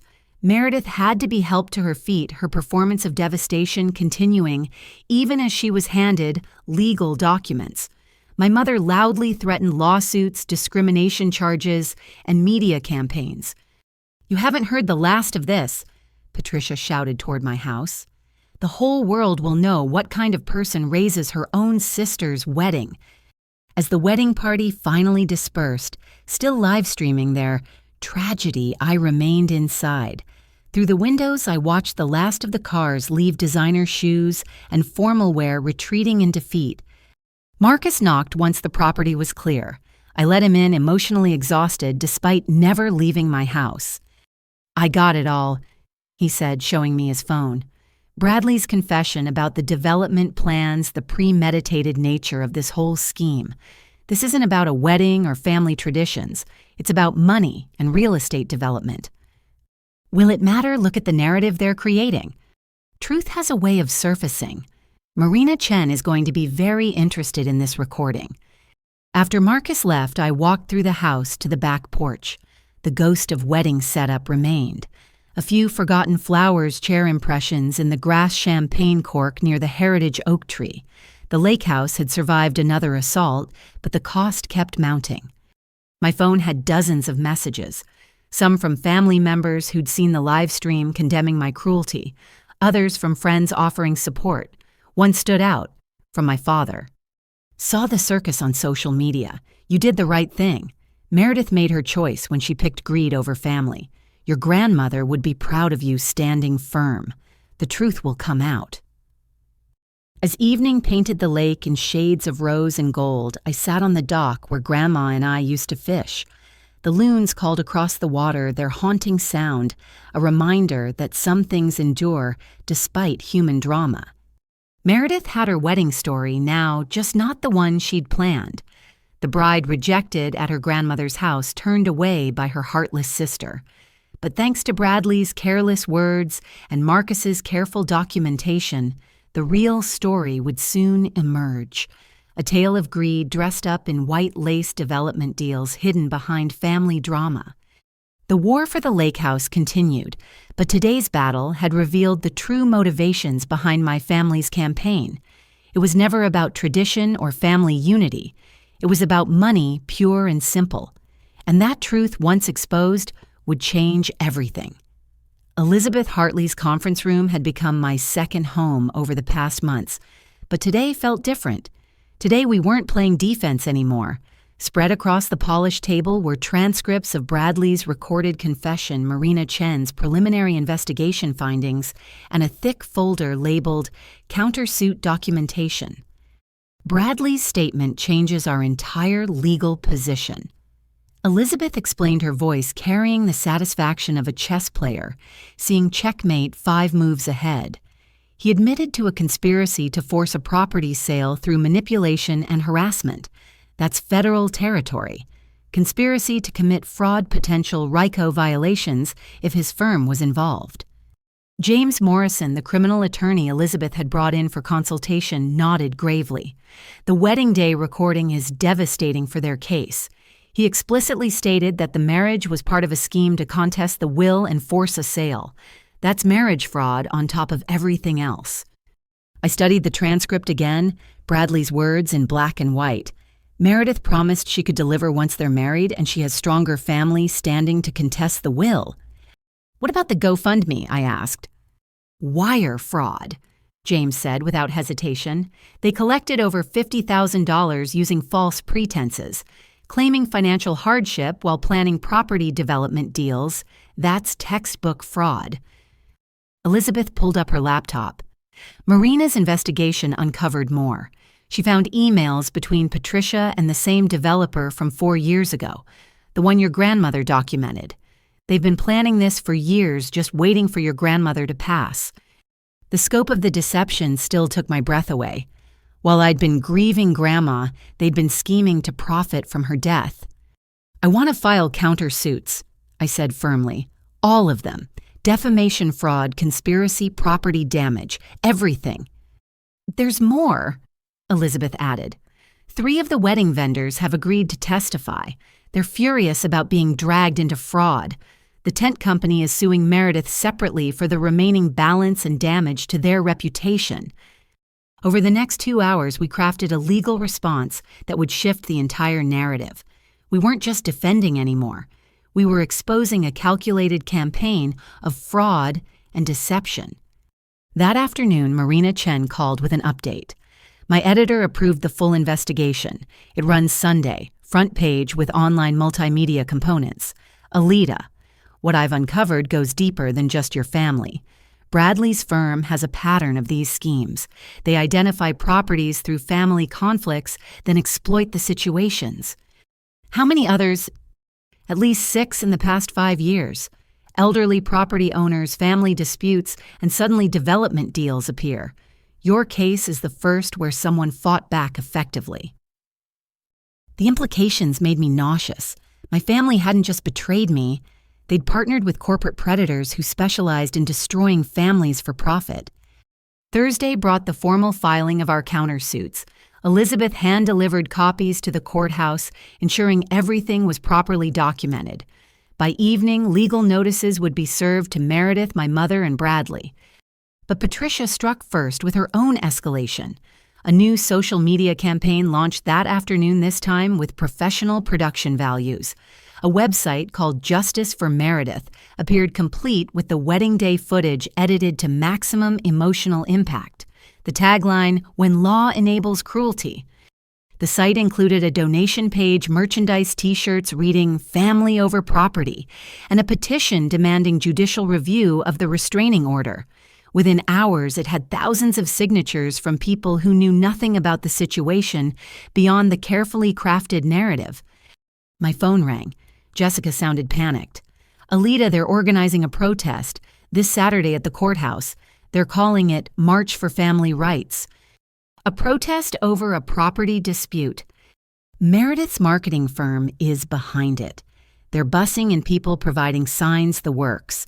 They're trying to turn you into a symbol of everything wrong with inheritance law." Elizabeth, listening on speaker, shook her head. "They're desperate. This is what cornered criminals do. Create spectacle to distract from facts." But the spectacle was effective. Local news picked up the story. The heartbroken bride, denied her grandmother's venue, became a rallying cry for people who projected their own family disputes onto our situation. Facts became irrelevant in the face of emotion.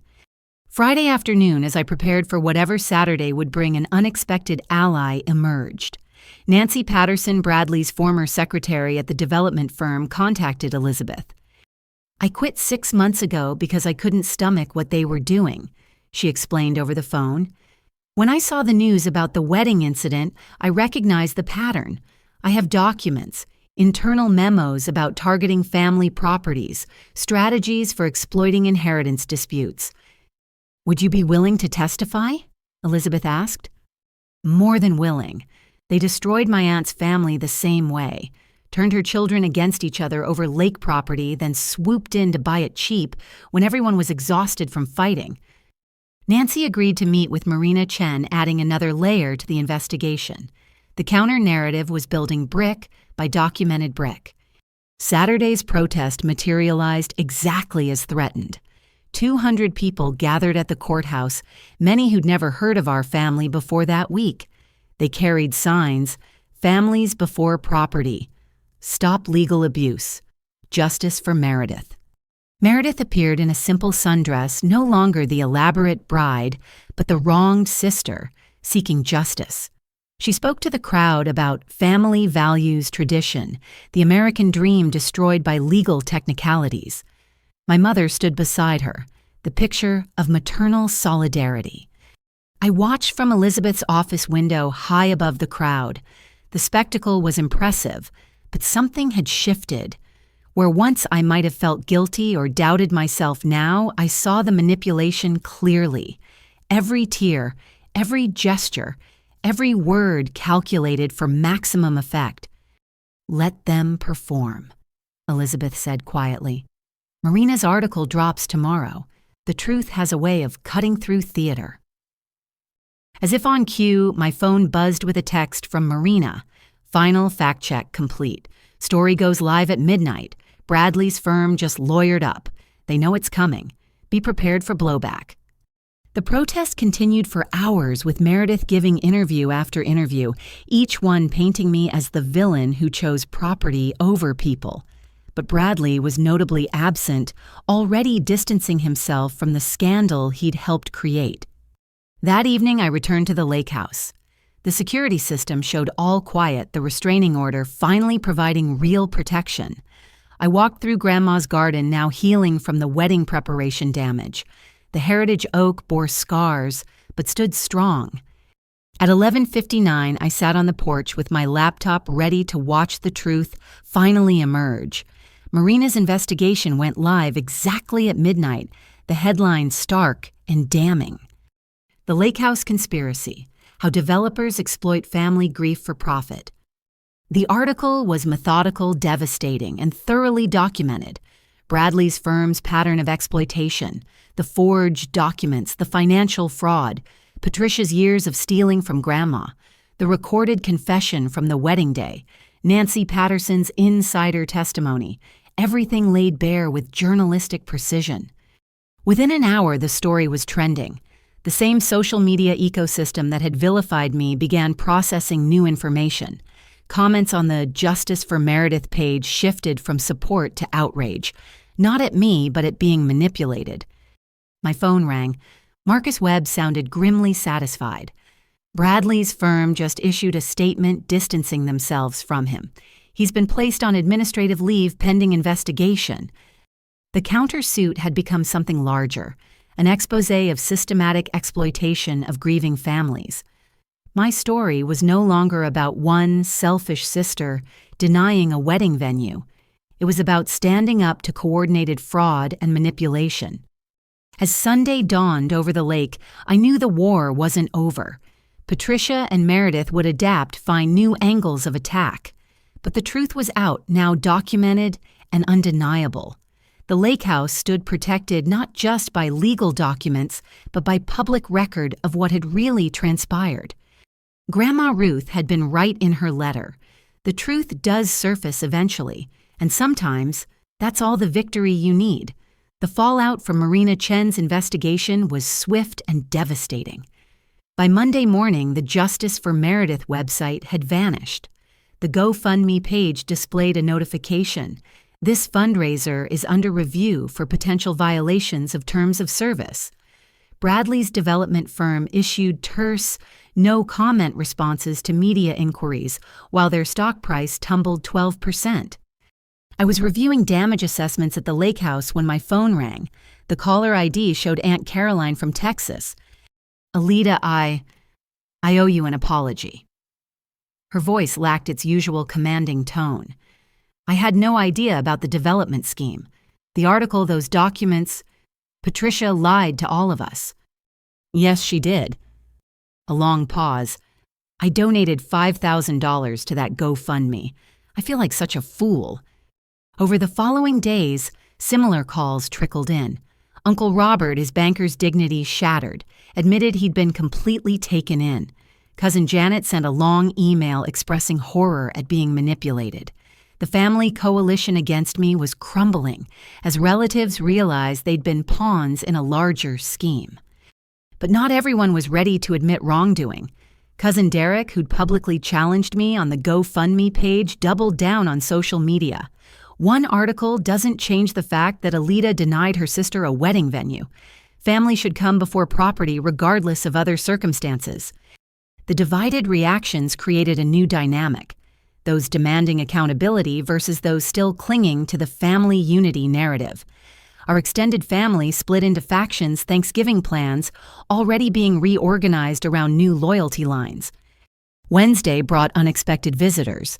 3 of the wedding vendors, the florist, the tent company owner, and the caterer, arrived together at Elizabeth's office. "We want to make this right." The florist, Margaret Chen, no relation to Marina, began. "We were lied to, and we inadvertently participated in fraud. We'd like to offer testimony for your countersuit." The tent company owner, Thomas Rivera, looked particularly aggrieved. "Meredith still owes me $8,000. She promised payment after the wedding, claimed the GoFundMe would cover it. Now I learn the whole thing was a scam." "I've been in business 30 years, added the caterer, Angela Morrison. "My reputation matters. Being associated with this conspiracy could ruin me. I need the public to know I was deceived, too." Their testimony would prove valuable, but it was their next revelation that stunned me. "There's something else," Margaret said hesitantly. "Meredith approached us about a month ago with a strange request. She wanted us to inflate our invoices by 30%, said it was for insurance purposes. We all declined." "She was planning to pocket the difference," Thomas added. "Claim higher costs to the GoFundMe donors than actual expenses. That's why she went with different vendors, ones who'd play along." Elizabeth documented everything, adding more evidence to our growing case file. The wedding that never was kept revealing new layers of deception. Thursday's mail brought a certified letter that made my hands shake. The return address was Meredith's apartment. Inside, a single page in her handwriting. "Alita. By the time you read this, I'll be gone. Bradley left me. His firm is threatening to sue me for damage to their reputation. Mom is being investigated for wire fraud. The GoFundMe is frozen. Everything we built has collapsed. I'm moving to California to stay with a college friend and start over. Maybe distance will give me perspective on how we got here. Part of me wants to blame you for not just giving me the venue, but I know that's not fair. We chose this path. I'm not apologizing. I can't yet. Maybe someday. But I need you to know that it wasn't supposed to go this far. It started as simple wedding planning. Then Mom got involved. Then Bradley's firm saw an opportunity. Before I knew it, I was trapped in something bigger than family drama. Take care of the Lakehouse. Despite everything, I know you'll preserve it like Grandma wanted. Meredith." No return address, no way to respond. Just an acknowledgement that she'd lost everything in pursuit of something that was never hers. My father called that evening. "I'm filing for divorce," he said without preamble. "I've already moved into an apartment. 40 years of marriage, but I can't stay with someone capable of what Patricia did. Dad, I'm sorry." "Don't apologize. I should have acted years ago when I first suspected she was taking money from your grandmother. I was a coward choosing silence over conflict. That ends now." Marina Chen's article mentioned evidence you'd been documenting Mom's behavior. "Zintina. A heavy sigh. "I have boxes of records, receipts, bank statements, recordings of her phone calls planning this scheme. I thought keeping evidence would protect me in a divorce. I never imagined she'd go this far. Would you consider sharing those records with my attorney?" "Already copied everything. Elizabeth will have them tomorrow. It's time Patricia faced real consequences." The investigation into the GoFundMe had expanded beyond family drama. The state attorney general's office had opened a formal fraud investigation. $50,000 raised through false pretenses was serious money. Contributors were demanding refunds, threatening their own lawsuits. Friday afternoon, Marina Chen called with an update. The response to the article has been overwhelming. I've heard from 12 other families with similar stories about Bradley's firm. The FBI is now investigating them for interstate fraud. The FBI. Turns out they've been running this scheme across state lines. Using family conflicts to acquire properties for development is their business model. Your case just happened to be the one where someone fought back effectively. The scope kept expanding. What started as a family dispute over a wedding venue had exposed a corporate conspiracy affecting dozens of families. That evening, I sat in the Lakehouse kitchen when movement outside caught my eye. Through the window, I saw my mother at the edge of the property standing at the restraining order boundary. She looked older, smaller, her usual perfect appearance replaced by disheveled desperation. She was speaking, though I couldn't hear the words, gesturing toward the house, occasionally wiping her eyes. The performance continued for 20 minutes before she finally left. I found her message on my voicemail later. "Elida, I'm your mother. Whatever has happened, whatever mistakes were made, you don't abandon family. The investigators are harassing me. My friends won't return my calls. Your father left me. Meredith fled to California. I have no one. Please just talk to me. Let me explain. Family forgives. Family protects each other. Call me back, please." The manipulation was still there, wrapped in desperation now instead of confidence. Family forgives, family protects. But she'd never protected Grandma from her schemes. She'd never protected me from her lies. I didn't call back. Saturday brought news that the protest organizers were distancing themselves from March for Family Rights. The revelation that they'd been used by a development firm for corporate purposes had embarrassed the legitimate activists who'd been drawn in. As evening fell, I walked through the restored gardens. The heritage oak's scars were healing. The shoreline damage had been professionally repaired. The lake house stood solid and protected, finally free from immediate threat. My phone buzzed with a group text from cousins who'd initially sided against me. "Family reunion planning for next summer. Would you be willing to host at the lake house? We understand if you need time, but we'd like to reconnect away from all the drama. Just family who actually care about family." I stared at the message, processing the shift. The family I'd thought lost was reforming minus the toxic elements. Those who'd been deceived were seeking reconciliation. Those who'd knowingly participated were facing consequences. "Maybe," I typed back. "Let's see where we all are in a few months." The reckoning wasn't complete. Legal proceedings would continue for months, maybe years. The FBI investigation into Bradley's firm would uncover more victims. The fraud charges against my mother would wind through the system. But for the first time since Grandma's death, I felt the possibility of peace. Not with the family I'd lost, but with the family that might emerge from the wreckage. Smaller, wiser, and built on truth rather than manipulation. The lake house had survived its trial by fire. So had I. And sometimes that's enough foundation to build something new. The courtroom was smaller than I'd imagined. 6 months of legal battles had led to this moment. The final hearing on all matters related to the lake house, the fraud, and the restraining orders. Judge Catherine Walsh presided, her reputation for no-nonsense decisions preceding her. I sat with Elizabeth Hartley at the plaintiff's table, our evidence organized in bankers' boxes beside us. Across the aisle, my mother sat with her court-appointed attorney. The fraud charges had drained her finances, forcing her to sell 2 of her rental properties to pay legal fees. Meredith's empty chair spoke volumes.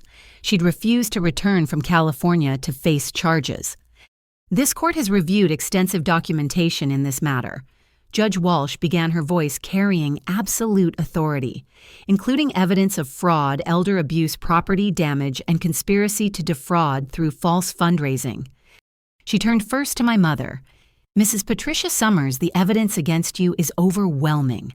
Bank records show systematic theft from your mother, Ruth Summers, totaling $237,000 over 15 years. The attempted forgery of property management documents, the creation of fraudulent GoFundMe campaigns that collected $53,000 under false pretenses." Patricia's lawyer tried one last defense. Your Honor, my client was acting from a place of family concern. Counsel, I've read the emails where your client discussed selling her mother's property to developers while Mrs. Ruth Summers was still alive. That's not family concern. That's conspiracy to commit elder abuse. The judge continued methodically through each charge. The property damage from the wedding setup, $18,000 in restoration costs. The defamation through social media campaigns, the violation of restraining orders, each item documented, proven, undeniable. In the matter of Alida Summers versus Patricia Summers, this court finds in favor of the plaintiff on all counts. Damages are awarded in the amount of $312,000, covering property damage, legal fees, and emotional distress. My mother made a sound like air escaping a balloon. The number would bankrupt her completely. Furthermore, Judge Walsh continued, the criminal fraud charges will be prosecuted separately. This court recommends detention pending trial as Mrs. Patricia Summers has shown repeated willingness to violate court orders. 2 bailiffs approached my mother. The woman who'd orchestrated everything who'd stolen from her own mother and turned family against me was led away in handcuffs. She didn't look at me once. Regarding Meredith Summers, the judge addressed the empty chair. A bench warrant has been issued for failure to appear. The fraud charges stand with additional charges for conspiracy and property damage. Her assets have been frozen pending resolution. Elizabeth had told me earlier that Meredith's life in California wasn't the fresh start she'd hoped for. Unable to access her accounts, abandoned by Bradley and facing federal charges, she was reportedly working retail and living in a studio apartment. The marketing executive who'd crafted viral campaigns now couldn't even use her real name on job applications. Now, regarding the corporate defendants, Judge Walsh's tone grew even sterner. Bradley Morrison and his firm Morrison Development Partners engaged in a pattern of predatory behavior targeting grieving families. This court finds sufficient evidence to support RICO charges, which federal prosecutors are pursuing. Through Elizabeth, I'd learned that Bradley's firm had collapsed entirely. Federal investigation revealed dozens of similar schemes across multiple states. Bradley himself faced potential decades in prison for wire fraud, conspiracy, and racketeering. The golden boy with development dreams was last seen entering federal court in shackles. Miss Alida Summers. The judge addressed me directly. This court recognizes the extraordinary pressure you've endured in protecting your inheritance and honoring your grandmother's wishes. The property known as Willow Point is confirmed as solely and entirely yours free from any claims or encumbrances. The restraining orders are made permanent. Relief flooded through me, though it came with exhaustion rather than triumph. Victory in court couldn't restore the family I'd lost or undo the months of pain. Additionally, Judge Walsh continued, this court orders full restitution of the GoFundMe proceeds to donors to be managed by a court-appointed administrator. Those who donated believing they were supporting a legitimate cause will have their money returned. After final procedural matters, court was adjourned. I stood on shaky legs as people filed out. My father waited in the gallery, having attended every hearing, despite the pain of watching his soon-to-be ex-wife face justice. You did the right thing, he said quietly, embracing me. Your grandmother would be proud. Outside the courthouse, Marina Chen waited with a small camera crew. Her investigation had won a journalism award and sparked legislative discussions about protecting elderly property owners from family fraud. Alida, how do you feel about today's verdict? I considered the question. Validated but not victorious. Nobody wins when families destroy themselves over greed. I just hope others can learn from what happened here. What's next for you in the Lakehouse? Healing. The property and I both need time to recover, but Grandma trusted me to preserve her legacy, and that's what I'll do. Elizabeth emerged from the courthouse looking satisfied. Patricia's lawyer is already discussing plea deals for the criminal charges. She's looking at minimum 5 years, possibly 10 with the elder abuse charges. Meredith will likely get 3 to 5 when they catch up with her. What about the relatives who donated to the GoFundMe? Those who were genuinely deceived will get refunds. Those who knew the truth and participated anyway might face their own investigations. The forensic accountants are thorough. We walked to our cars through the autumn afternoon. The same courthouse where they'd staged protests now stood as the site of justice served. The signs demanding justice for Meredith had been replaced by the quiet dignity of legal resolution. That evening, I returned to the Lakehouse for the first time in weeks, without dread. The security system was quiet, the restraining orders permanent, the property legally protected from any future claims. I walked through each room seeing it fresh. This wasn't just an inheritance anymore. It was a battlefield where truth had won. The scars remained. Gardens showed signs of repair. The heritage oak bore marks from illegal drilling. But everything was healing. On Grandma's desk, I found the last letter she'd written me still in its envelope. I'd been saving it, afraid to read her final words during the chaos. Now seemed right. My dearest Alida, if you're reading this, I'm gone, and the vultures have likely descended. But you're stronger than you know. The Lakehouse isn't just property. It's proof that love, patience, and truth matter more than greed and manipulation. Your mother and sister chose their path long ago. Don't blame yourself for their choices. Don't doubt yourself when they attack. Stand firm in the knowledge that you're honoring not just my wishes, but the values that truly matter. The sunrise over the lake will heal your heart. The gardens will bloom again. And someday you'll fill this house with people who understand that homes are built on love, not legal documents. Until we meet again, remember, you were chosen not because you're perfect, but because you understand what's worth fighting for. All my love, Grandma Ruth. Tears came then, not of sadness, but of release. The legal victory was just paper and pronouncements. The real victory was keeping faith with someone who'd trusted me with everything she held dear. As night fell over the lake, I lit a fire in the fieldstone fireplace Grandpa had built. The house felt different now, not just protected, but free. Free from schemes and lies. Free from false family loyalty used as manipulation. Free to be what Grandma intended. A sanctuary for those who understood its true value.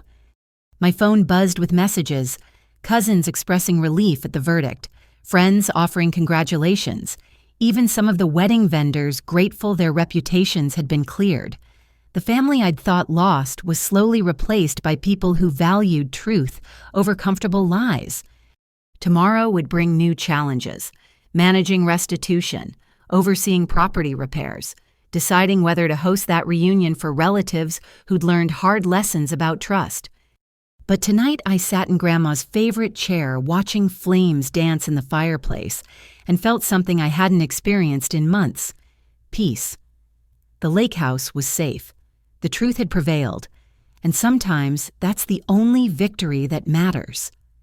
The first frost of October painted the Lakehouse grounds in crystal silver. I stood on the back porch, coffee mug warming my hands, watching the sunrise transform the lake into molten gold. 3 months had passed since the court victory. The legal battles were over, but the real work of healing had just begun. David Chen's restoration team had performed miracles. The heritage oak, which experts feared might die from the drill damage, showed new growth thanks to innovative treatment. The gardens ravaged by construction equipment bloomed with fall asters and chrysanthemums. Where concrete had scarred the shoreline, native grasses now waved in the breeze. "Looking good," David said, joining me on the porch for our final walkthrough. "Your grandmother built these gardens to last. They just needed some help remembering their strength." "Like all of us," I murmured. My phone buzzed. A text from my father. "Divorce finalized this morning, starting fresh at 67, dinner Thursday." We'd grown closer through the ordeal, finding the relationship we'd never quite managed. While he was married to my mother, he'd moved into a small condo downtown, decorated it with photos from before the family imploded, and started attending a support group for family members of convicted fraud perpetrators. "Your dad's doing well. Dr. Sarah Chen, my therapist, had noted during yesterday's session. How are you processing your mother's sentencing? Patricia had received 8 years in federal prison for elder abuse and wire fraud.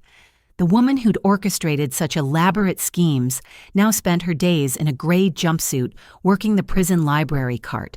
She'd written me several letters, each one a masterclass in manipulation disguised as apology. I'd stopped reading them after the third one. Meredith remained in California arrested 6 weeks after the trial. Unable to maintain her facade without resources, she'd been caught shoplifting designer clothes, the same brands she'd once flaunted. Her public defender negotiated a plea deal 4 years for fraud and conspiracy with possible early release for good behavior.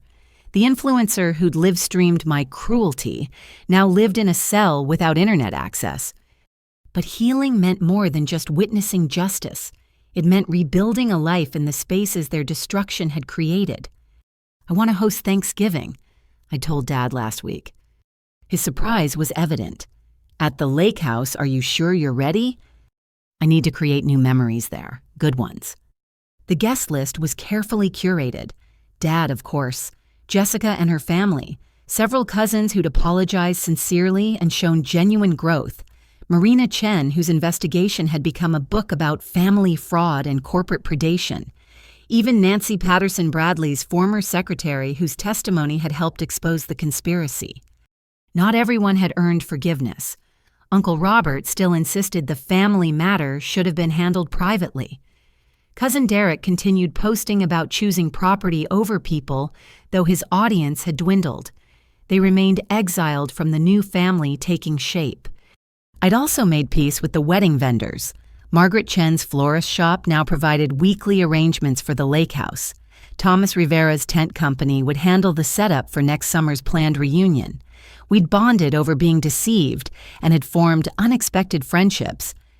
The sound of tires on gravel announced my first appointment of the day. Through the window, I watched a young couple emerge from a sedan, eyes wide as they took in the property. They were the third couple this month responding to my new venture. Welcome to Willow Point Retreat. I greeted them at the door. I'm Alita. You must be the Johnsons. The idea had come during a therapy session. The Lakehouse feels too big for just me, I told Dr. Chen, but I'm not ready for permanent guests. What about temporary ones? People who need what the property offers? Thus was born Willow Point Retreat. Weekend programs for families dealing with inheritance conflicts, property disputes, and the intersection of grief and greed. I'd partnered with mediators and therapists to create workshops on healthy family dynamics around inherited wealth. We're here because my mother passed 6 months ago, Mrs. Johnson explained as I showed them to the renovated guest cottage. My siblings and I are already fighting over her house. We don't want to end up like my family, I offered gently. That's why I started this, to help others avoid our mistakes. The weekend programs were small, just 2 or 3 families at a time. We combined practical sessions on legal planning with therapeutic work on family communication. The lake provided a peaceful backdrop for difficult conversations. Your story saved us, one participant had written in a thank you note. When we saw what greed could do to a family, we chose differently. I'd also started a scholarship program with the book proceeds Marina insisted on sharing. The Ruth Summers Memorial Fund helped elderly property owners get proper legal counsel to protect their assets from family exploitation. 3 families had already been helped their properties secured against predatory relatives or developers. Evenings at the Lakehouse no longer felt lonely. I'd adopted a golden retriever named Hope from the shelter. She'd been surrendered by a family going through their own crisis. Together we walked the restored trails, her joy at simple pleasures, reminding me that healing happens in small moments. The doorbell rang, interrupting my afternoon of scholarship application reviews. Through the peephole, I saw Aunt Caroline from Texas, looking uncertain. I opened the door cautiously. Caroline, I know I'm probably the last person you want to see, she began quickly, but I've been in therapy since everything happened. I realized I was part of the problem, always swooping in to manage family drama without really listening. I'm not asking for forgiveness, just, would you be willing to talk? We sat on the porch, autumn air crisp between us as Caroline spoke about her own journey. The family mediator learning she'd been a family enabler. The shame of being fooled. The recognition of her own jealousy over the inheritance. I donated to their legal defense fund, she admitted. Even after knowing the truth, I thought family meant supporting each other no matter what. I've learned that's not love. It's enabling destruction. We talked for 2 hours. Not reconciliation exactly, but a step toward understanding. She left with resources about healthy boundaries and a promise to do better with her own children and grandchildren. That evening, I sat at Grandma's desk to write in the journal Dr. Chen had suggested I keep. The entries had evolved from raw pain to processing to something resembling hope. The irony, I wrote, is that Meredith and Mom's actions created exactly what they claimed to want. A family legacy at the Lakehouse, just not the one they envisioned. Instead of a stolen wedding venue or demolished development, it's become a place of healing. Grandma would appreciate that plot twist. My phone lit up with a video message from Dad. He was at his support group surrounded by others navigating family betrayal. "Wanted you to see this," his message read. "You're not alone." In the video, a woman was sharing her story. Parents who'd mortgaged her childhood home without telling her, then expected her to pay their debts. Another man described siblings who'd emptied their father's accounts while he was in hospice. Each story a variation on the theme of family greed overcoming family love. But they were healing, supporting each other, choosing different paths. The ripples from our story spreading in unexpected ways. As night settled over the lake, I built a fire in the fireplace and opened a letter that had arrived that morning. The return address was a federal correctional facility, not my mother's, but Meredith's. This one I read, "Alita, I won't insult you with apologies or explanations. We both know what I did and why. But I wanted you to know that I've started teaching literacy classes here. Ironic. The woman who crafted viral lies helping others learn to read truth. Prison is what I deserve, but it's also what I needed. No audience, no performance, just time to figure out who I am without the schemes and manipulation. I dream about the Lakehouse sometimes, not owning it or selling it, just sitting on the dock like we did as kids before everything got twisted. I'm glad you kept it safe. Maybe someday I'll be someone who deserves to visit again. Meredith." I folded the letter carefully. Unlike our mother's manipulative missives, this felt real. Broken, hesitant, but real. People could change given enough consequences and time. Whether that change would be enough for reconciliation remained to be seen. Hope curled at my feet as I watched the fire dance. Tomorrow would bring new retreat guests, another scholarship review, Thanksgiving planning with Dad, the work of building something positive from the wreckage. The Lakehouse stood solid around me, scarred but strong, wounded but healing. Like all of us who'd survived the battle for its soul. Grandma's true legacy wasn't the property itself, but the strength to protect what mattered from those who would destroy it. And in that protection, finding the space to heal, to grow, to become more than the sum of our scars.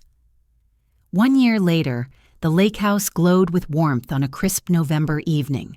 String lights twinkled along the restored wraparound porch, and through the windows, the golden light of belonging spilled onto the lawn where Grandma's gardens bloomed with late autumn flowers. The sounds of laughter and conversation drifted across the water as I stood on the dock, taking a moment of solitude before returning to my guests. The Thanksgiving gathering had grown beyond what I'd imagined. 23 people filled the house, not with tension and schemes, but with genuine connection. My father manned the turkey station, proudly wearing the apron I'd given him that read, "Divorced and Thriving at 68. He'd become something of a celebrity in his support group, the man who'd finally chosen truth over comfortable lies. Alita. Jessica's daughter Emma ran down the dock toward me, pigtails bouncing. Aunt Marina says dinner's almost ready. Marina Chen had become family in all the ways that mattered. Her book about our story, When Blood Turns to Water, a family destroyed by greed, had become a bestseller with proceeds split between victim advocacy groups and our scholarship fund. She'd arrived early to help cook, bringing her photographer husband who documented the restoration process. Inside the dining room table, extended to its full length, was set with Grandma's china. Nancy Patterson arranged place cards while her teenage daughter helped pour cider. Nancy's testimony had cost her career in development, but she'd rebuilt as a paralegal specializing in elder law protection. "Best thing that ever happened to me," she'd say, finally using law to protect instead of prey. The cousins who'd earned their way back through genuine accountability filled the living room. Cousin Amy from California had flown in specifically her twin boys, playing with Hope by the fireplace. "I tell everyone about what happened," she'd told me earlier. "How I almost lost my real family to mob mentality. It keeps me honest." Even Aunt Caroline had made the journey from Texas, though her place at the table had been earned through months of family therapy sessions via video chat. She'd become an advocate for healthy inheritance planning in her wealthy Houston circles, using our story as a cautionary tale. "Everyone gather round," I called, tapping a spoon against my glass. The room quieted, faces turning toward me with warmth instead of calculation. A year ago, this house witnessed attempted destruction.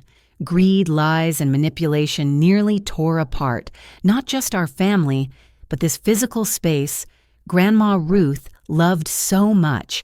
But tonight we're proof that sometimes destruction clears the ground for something better to grow.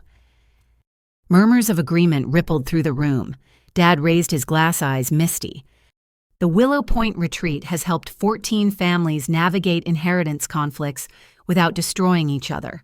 The Ruth Summers Memorial Fund has protected 12 elderly property owners from exploitation. This table holds people who chose truth over comfortable lies, accountability over enablement, and real love over the performance of family loyalty. To Grandma Ruth, Marina offered, who knew that leaving the right inheritance to the right person could reveal everyone's true character. To Grandma Ruth, we echoed glasses raised. As dinner progressed, I found myself watching the easy flow of conversation. No hidden agendas, no manipulative subtext, just people who'd learned hard lessons about what really mattered, gathered in gratitude. My phone buzzed with a text I'd been half expecting. Meredith. "Happy Thanksgiving, Alita. Watching the sunrise from my halfway house window and thinking of the lake. Thank you for protecting what I tried to destroy. Maybe next year." I showed it to Dad, who nodded thoughtfully. "Growth takes time. She's got another year before release. We'll see who she becomes." Patricia remained in federal prison unrepentant, based on her continued letters claiming victimhood. But Meredith's journey toward accountability offered a glimmer of hope for eventual reconciliation. Not forgetting, not excusing, but perhaps forgiving if genuine change took root. After dinner, as guests settled into comfortable clusters, I slipped away to Grandma's study. On the desk sat a letter I'd been crafting for weeks, addressed to future generations who might face similar battles. To those who inherit more than property, this house stands because someone valued love over money, truth over perception, and integrity over false peace. You'll face pressure to compromise these values. Family members may weaponize loyalty. Strangers may offer fortunes for what can't be bought. Remember, true family isn't about blood or obligation. It's about those who stand with you when standing costs something. Protect what matters even when protection makes you unpopular. And know that healing happens not through forgetting the battle, but through building something beautiful in the ruins. The sunrise over this lake has witnessed greed and grace, destruction and restoration. Let it remind you daily that what Grandma Ruth knew remains true. We're measured not by what we inherit, but by how we honor what we're given. Alida Summers, Keeper of Willow Point. A knock at the door interrupted my writing. Amy peered in. "We're starting board games. You coming?" "In a moment." She entered, studying the room that had once held evidence of family betrayal. "You know, I used to be jealous that Grandma left you everything. Now I see she left us all exactly what we needed. You got the house, but we got the lesson." "What lesson?" "That choosing right over easy shows everyone's true character. We could have been Meredith believing we deserved what wasn't ours. Instead, we got to choose being better. After she left, I sealed the letter in an envelope marked "For the Next Generation" and placed it in the desk drawer alongside Grandma's journals. Someday, another keeper would need these words. The evening wound down with guests reluctant to leave the warmth of genuine gathering. As I walked them to their cars, each offered thanks, not just for dinner, but for the harder gift, showing them what family could be when stripped of pretense and rebuilt on truth. Finally, only Dad remained helping me clean up. We worked in comfortable silence, the dishwasher humming as we packaged leftovers. Your mother called me yesterday, he said quietly. Collect from prison. First time since the divorce. I paused, hands in soapy water. What did she want? To blame me for not stopping her. Said if I'd been a better husband, she wouldn't have needed to steal. He shook his head. I almost feel sorry for her. Imagine being so broken you can't even see your own choices. We finished cleaning as midnight approached. Dad hugged me goodbye at the door, promising lunch Thursday. Proud of you, kiddo. You didn't just save the house, you saved all of us from becoming people we'd hate. Alone finally, I walked through each room, Hope padding beside me. The house felt different now, not heavy with memory but alive with possibility. In the living room, evidence of the evening remained Amy's boys' drawings on the coffee table, Marina's notebook forgotten on the mantel, Caroline's reading glasses left by her chair. Small claims on the space by people who'd earned the right through honesty and growth. The family Grandma had probably hoped for emerging from the ashes of the one she'd known was broken. On the dock under stars reflecting in still water, I thought about everyone absent from tonight's table. Bradley serving 10 years for racketeering. His development firm dissolved in scandal. The relatives who'd chosen comfortable lies over uncomfortable truths now nursing grievances in their own bitter circles.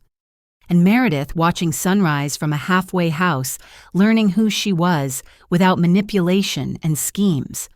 Her text had been the first honest communication we'd shared in years. Maybe there was hope for her yet. A loon called across the water, its haunting sound a reminder of permanence amid change. The Lakehouse had weathered a war for its soul, emerging scarred but victorious. The gardens grew over damaged soil. The heritage oak thrived despite its wounds. And at this table where greed had tried to feast, grace now gathered. We did it, Grandma, I whispered to the night. We protected your legacy. Not just the property, but what it represents. The radical idea that love, truth, and integrity matter more than money or manipulation. The water lapped gently at the dock, a sound I'd never take for granted. Tomorrow would bring new challenges, new families seeking help through the retreat program, new applications for the scholarship fund. But tonight, I stood grateful for the hardest gift. Learning that sometimes loss clears space for what was meant to be. To everyone reading this, facing their own family battles over inheritance property or principle, know this. Standing for truth may cost you the family you thought you had, but it can give you the family you deserve. The price is high. The pain is real. But on the other side, waits something worth every tear. Integrity, peace, and relationships built on bedrock instead of sand. Have you faced similar challenges with family and inheritance? What would you do if protecting what's right meant losing those you love? Share your thoughts below. And if this story resonated with you, please like, subscribe, and share it with others who might need to hear that choosing truth over comfortable lies is worth the cost. Thank you for joining me on this journey. May you find the courage to protect what matters, the strength to withstand the storm, and the wisdom to build something beautiful in the aftermath. Remember, we're not measured by what we inherit, but by how we honor what we're given. With gratitude and hope, Alita.